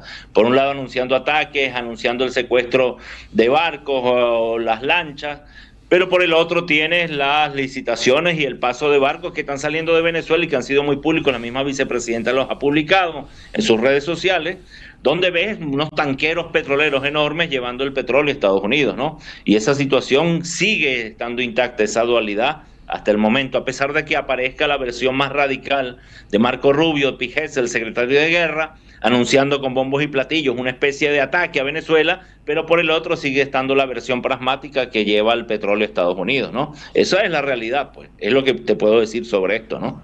Francisco, ¿y se ha restablecido el flujo aéreo? ¿Hay vuelos internacionales normalizados? Ha habido intentos, pero las líneas europeas siguen extendiendo este corte, ¿no? de venir al país.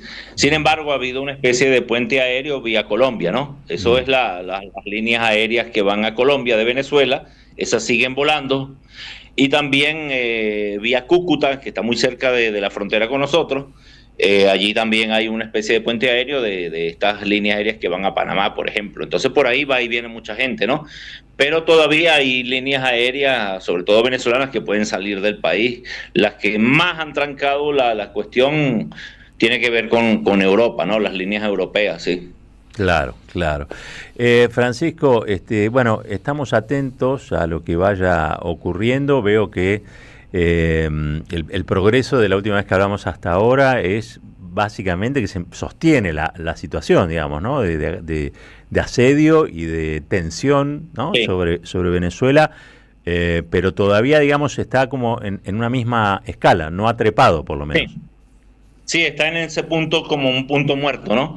Y también hay que ver que sí anunciaron, Roberto, el hecho de que va a haber una especie de cuarentena, a partir de ahorita, de enero, lo empiezan a contabilizar, una cuarentena que tiene que ver con el hecho de esa presión máxima que están haciendo sobre la economía. Es decir, lo que busca Estados Unidos, que sí es de facto lo que está haciendo, es el asfixiar la economía venezolana, que depende enormemente de la exportación petrolera. Claro. Eso es lo real, lo concreto.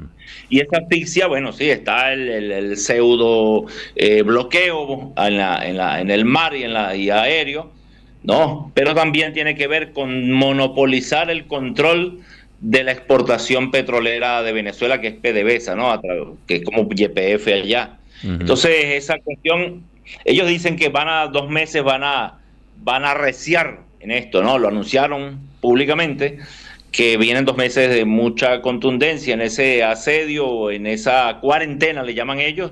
Y bueno, aquí estamos preparados, pues. Estamos preparados porque si ellos anuncian eso, nosotros también, o el gobierno venezolano y el pueblo venezolano también responde, pues. No es una cuestión que ellos automáticamente van a hacer eso y aquí no va a pasar absolutamente nada. Francisco, la última pregunta. ¿Cuál es el comportamiento, los pronunciamientos que ha tenido China o Rusia en virtud de este bloqueo o esta cuarentena o el anuncio de esta cuarentena? ¿Qué es lo que vos podés decirme en relación a eso? Bueno, los pronunciamientos han sido contundentes. Recuerda que uno de los barcos que ellos han secuestrado es un barco de una empresa china. Y eso es importante. De hecho, se habla, y lo dijo el presidente Nicolás Maduro hace días, en una entrevista los lunes, que tiene un programa que se llama Maduro Más, que estaba secuestrada la tripulación del barco. Yo me recuerdo siempre ese caso, lo de Entrasur, que pasó allá en Argentina, ¿no? En la época de Alberto Fernández. Sí. Donde secuestraron a la tripulación, porque más que el bien, más que el avión como tal, eran las personas que estaban dentro, pues. Algo parecido está pasando, pues secuestraron el barco, los bienes, se los llevaron a Estados Unidos, pero también a la tripulación, y ahí es lo grave, ¿no? La otra cuestión, mira, hay un barco que se llama Bella 1, que también pretendieron hacer esto, pero hizo unas maniobras, hay una tripulación, se habla de que hay vinculaciones con Irán también allí, y con Turquía, una empresa que está por allá de esa zona. Y ojo, no pudieron tomar la empresa, es decir, tomar el barco como tal. Los barcos también apagan el prompting y hacen maniobras para que esto no ocurra. Y eso pasó, y es real, y el barco no ha sido apresado todavía. Están detrás de él, pero no han podido. Entonces, no es que tienen el total control del Mar Caribe Estados Unidos en este momento. Como este barco es la prueba de que eso es así. Y la otra es los mismos barcos de Chevron que están pasando con el petróleo de Estados Unidos. Entonces no es un bloqueo total, pues, como hubo uno en 1902, en la época de aquella de los piratas y que venían a Venezuela, en la época del Cabito, le llamaba el presidente de la época, donde sí hubo un bloqueo de Alemania, de Inglaterra, qué sé yo. Pero en este momento no ocurre totalmente como ellos quisieran, porque también se responde desde aquí, pues. Claro. Y también que hay aliados internacionales, en este caso que tú anuncias, como China, como Rusia, que no están de acuerdo con esto. Hay barcos rusos que literalmente, si vienen a Venezuela, han venido, hay también submarinos, y recordemos que hay una alianza muy profunda con esos países en términos militares y técnicos, Roberto, porque yo mismo estuve en Rusia en el 2019 y coincidía con el momento en que hacen una especie de juegos internacionales de muy alto nivel cerca de Moscú, muy cerca de Moscú, donde van las Fuerzas Armadas venezolanas, pero van las de Vietnam, van las de Bielorrusia, van de China, es decir, eso es una constante, ¿ves? Y también hay estudiantes que van y vienen tanto de Rusia y de China a Venezuela, y uno los puede ver aquí, pues esos intercambios son constantes, ¿no? En términos técnicos militares. Entonces no es que Venezuela está aislada como ellos quieren hacer ver en el mundo. Yo creo que eso también es parte de lo sugestivo para que no haya un ataque más contundente por parte de Estados Unidos a Venezuela. Una agresión directa, la agresión está, pero me refiero a un ataque territorial como tal, ¿no? No está descartable, ojo, pero todavía no pasó. Imaginemos, siempre va a traer unas consecuencias enormes, tanto en la región como para ellos mismos. Y bueno, vimos las declaraciones de Lula reciente, donde tampoco está muy de acuerdo con esa situación, a pesar de las diferencias que pueda tener con el presidente Maduro, pero en esto han sido bastante coherentes, ¿no? De que si se estabiliza Venezuela a ese nivel, seguramente las derechas radicales bolsonaristas se le van a prender ahí en Brasil o en Colombia con Petro, ¿no? A pesar de los Twitter que pueda sacar Petro, pero Petro sabe que se le puede prender la interna en una época previa a las elecciones ahorita de mayo, ¿no? Entonces, todo eso está en el tapete, ¿no? Francisco, te agradezco mucho, gracias por iluminarnos en relación a lo que está ocurriendo en la República Bolivariana de Venezuela. Desde acá te mandamos un fuerte abrazo y feliz 2026 en este contexto también. Bueno, feliz año, pues que estén bien. Nos vemos pronto. Y esperemos que sigamos en paz, que es lo que todos queremos. Ojalá, mucha paz. Gracias, Francisco. Estábamos hablando con Francisco González, especialista en integración regional. Él está en este momento en Caracas, en Venezuela. Bueno, una descripción de una realidad bajo asedio constante, ya hace un tiempo. Desmienten, o por lo menos no hay información oficial sobre lo que se afirma aquí como un acto de guerra abierto sobre el territorio. Creo que la explicación que él da sobre el final sirve para entender que quizá sea más indirecta, digamos, la presión, ¿no?, que se ejerce. La cuarentena de la que hablan. Es interesante lo que dijo de qué barcos pasan, qué barcos no, digamos, ¿no? Claro. Chevron. Chevron queda fuera del bloqueo. Claro, bueno, de todos modos es una situación muy, muy, muy complicada. asfixiante para la economía y sobre todas las cosas también. Yo creo que esta es una pelea donde América Latina se está jugando mucho. América Latina se está jugando mucho. La patria grande se está jugando mucho. 48 minutitos pasaron de las 9 de la mañana. Vamos a una tanda. Cuando regresamos, últimos minutos de este programa, el último del año de Caballero de Día, aquí en la 530, en la Radio de las Madres. Se va el 2025. Nosotros nos quedamos acá. Ya venimos. AM530 Somos Radio. Gracias, mami. Escuchar este mensaje te toma más tiempo que abrochar tu cinturón o la sillita de tu hija o hijo.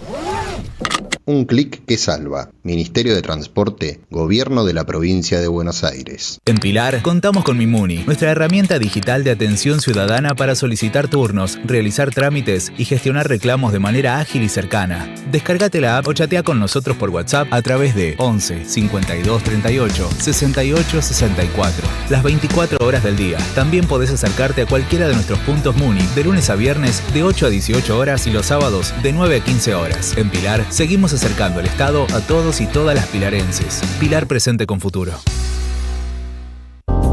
Teatro Picadero, un espacio de arte y encuentro. Reí, pensá y emocionate. Vení a nuestro restaurante y completá la experiencia. Consultá la cartelera en teatropicadero.com.ar. Teatro Picadero, mucho más que un teatro.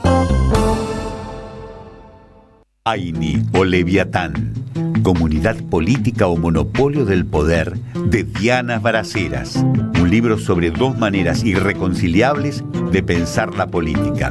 La lógica del don, de raíz originaria y popular, basada en el compromiso de reciprocidad y equilibrio entre personas, grupos y naciones. Y la lógica de la dominación, impuesta con el colonialismo que asegura el poder del más violento sobre otras formas de organización y gobierno basadas en la justicia y el bien común. Nuestros pueblos transitan históricamente ese abismo. Aini o Leviatán. Conseguilo en librerías y en edicionessicus.com.ar. Te esperamos en nuestra librería café en Adolfo Alsina 685, Capital Federal. Ediciones Sicus, libros para una cultura de la integración. 2026 lo esperamos con la radio encendida. Este miércoles 31 de diciembre, desde las 22, recibimos el nuevo año en vivo. En un año donde nos acompañaste, te acompañamos, porque somos radio, somos comunidad.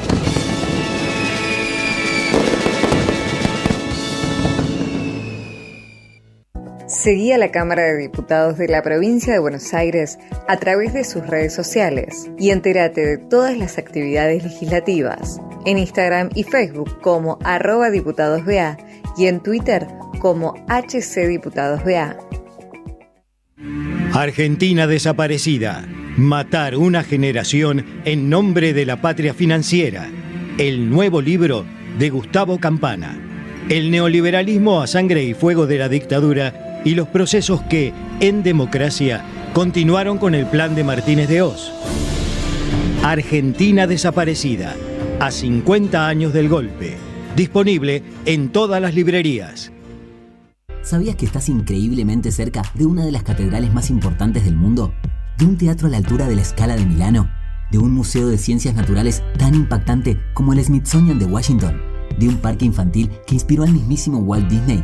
¿Y de la primera ciudad planificada de Latinoamérica? Sí, todo eso lo encontrás en La Plata, además de una increíble gastronomía, los mejores planes y plazas diseñadas para enamorarte. Redescubrí La Plata. Estamos acá, increíblemente cerca. Municipalidad de La Plata. En la Defensoría del Pueblo podés hacer tu reclamo todos los días las 24 horas. Comunicate al 0800-222-5262 o encontrarnos en redes. Somos Defensoría PBA, Defensoría del Pueblo de la Provincia de Buenos Aires. Caballero de Día, en AM530. Construimos comunidad. Buscamos la verdad siempre.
por venir.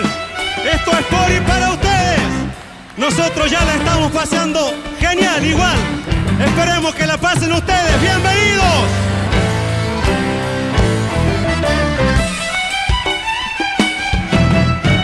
Somos fertilidad, la siembra, la continuación, una escuela sin más, cuadernos que estamos. Somos una excusa para tu descargo, libro de quejas para tu dolor. Somos el pueblo, su necesidad, llanto del monte y hambre de ciudad, de carne, hueso y corazón, la voz del hombre que no tiene voz. Somos el pueblo que siempre cantará, con voz de pecho gritando la verdad, la libertad, el colibrí, la voz de aquellos que aman su país, la voz de aquellos que aman su país.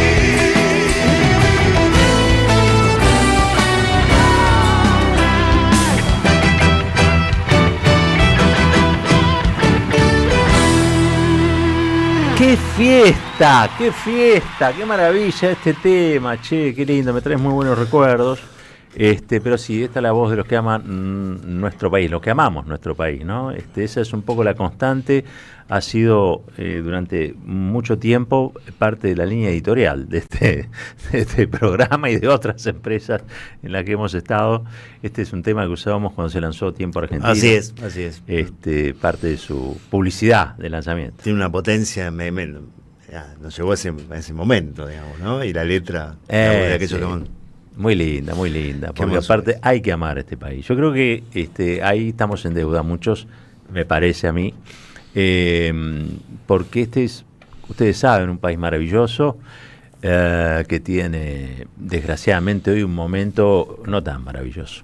Estábamos pensando fuera del aire también, che, ¿cuáles son los hechos políticos del año? Mira, qué sé yo no lo sé. ¿Para vos cuál fue? A ver. Y la proscripción de Cristina. Me parece que es eso y el endeudamiento, la profundización del endeudamiento externo con el Fondo Monetario, el Fondo Monetario Internacional y todos los condicionamientos que eso genera, que van de la mano, me parece, ¿no? Claro. Pero la proscripción de Cristina, la detención, reconfigura el escenario político de la Argentina. Y todo lo que sucedió después, ¿no? Y qué está sucediendo. Sí, porque es una proscripción operativa. Uh-huh. No es una proscripción en abstracto, es una proscripción que tiene efectos concretos y materiales sobre la realidad, ¿no? Lo tuvo en lo inmediato en las elecciones, por decirlo de una manera. Exacto. Y después tiene consecuencias disciplinadoras para el conjunto de la dirigencia política. Toda la dirigencia política es mucho más débil y más entregada que antes de la detención y la proscripción de Cristina. Bueno, convengamos que ahora tienen un motivo, ¿no? Es malo, digo, pero eso tiene un motivo. Cuando uno dice que esto... El grado de disciplinamiento responde a la avanzada que se ha tenido nada más y nada menos sobre una expresidenta de esa categoría, la presidenta del partido político más importante de la Argentina. Uh-huh. Pero a mí me sorprende cómo nadie habla de eso, ¿viste? Bueno, nosotros hablamos estos días y es algo para seguir prestándole atención, es la construcción que se quiere instalar del olvido sobre la figura de Cristina también, ¿no? De sus políticas. Hay ahí, digamos, una construcción mediática, como correrla ya a un lugar. Bueno, en el prólogo del libro Proscripta y Sublevada, que les recomiendo que si quieren lo compren o lo lean. ¿Dónde lo consigo? No puedo decir que lo roben porque como está jodiendo a la Aleph. Joder a la Aleph, no quiero joder a la Aleph, aparte son grandes compañeros, grandes compañeras. Sin ellos sería imposible todo esto. Le mandamos un gran beso en este fin de año, último programa del año de Caballero de Día. Uno de los protagonistas de este año, ¿eh? La Aleph. Totalmente. Consu y Ariel Torres, desde acá le mandamos un gran abrazo. Che, pero digo, en el prólogo ella dice que la peor traición es el olvido, ¿no? Tremenda frase. Y en eso les recomiendo que lean el libro, pero digo, en eso esas frases a veces sirven para reflexionar sobre qué sería el olvido y también sobre la palabra traición, que a mí me parece una palabra exagerada en líneas generales. Yo creo que el mundo no se divide en gente que traiciona o no traiciona. Hay más matices en el medio, ¿no? También puede haber gente que equivocadamente toma una decisión y después la revierte. Entonces, eso no sería, creo que es una palabra demasiado grande para interpretar ese hecho. Sí creo que la palabra olvido en la Argentina, que es un país que ha tenido políticas de memoria, de verdad y de justicia, y que hacemos un ejercicio cotidiano en tratar de comprender de dónde venimos para saber hacia dónde vamos, la palabra olvido sí es grande. Es como una losa, ¿no? Es como una lápida final. Si alguien te olvida es porque poco de lo que hiciste vale la pena recordar. Entonces, yo diría que tengamos cuidado, es con lo único que quería terminar este programa hoy, tengamos cuidado con el olvido.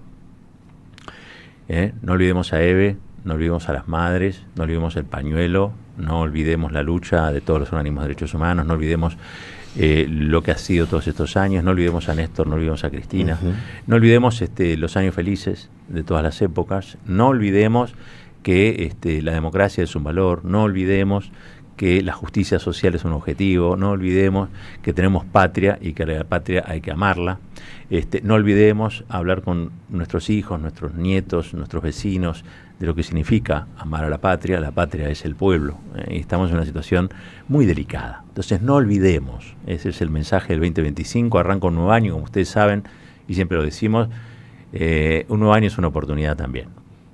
Así es. Así que nos vamos con la felicidad de saber que este año termina y que hay una oportunidad. Y comienza un año para otra cosa importante, un año de lucha, un año que en marzo se cumple 50 años de lo que fue el golpe cívico-militar, que hay que explotar las calles ese día de gente, que la memoria sigue vigente. Digamos, hay una frase de Borges que dice: solo una cosa no hay, es el olvido. Bueno, nos vamos a borgearnos este ¿viste? año. Che, muchísimas gracias a Silvio Soler, que está en la operación técnica todo este año, Juan Pablo Fierro, gracias amigo, hoy coordinando, también produciendo, a Ezequiel León en la producción, a Gary Castro, que es el coordinador del programa desde ya, a Leandro Deza, que hoy nos despedimos de Leandro. Su último programa. Leandro, gracias por todo. Gran compañero, gran compañero. Así que bueno, gracias por estar ahí, nos despedimos y como siempre decimos al final, que no se corte el día viernes, vamos a estar acá de nuevo. El año que viene. Pero ya no vamos a ser los mismos. Va a ser nuestro modelo 2026 de Caballero de Día. Chao, Gustavo, gracias por todo. A vos, felicidades para todos. Hasta el viernes. Chao, que no se corte. Sinceramente, nuestros muertos serán esa simiente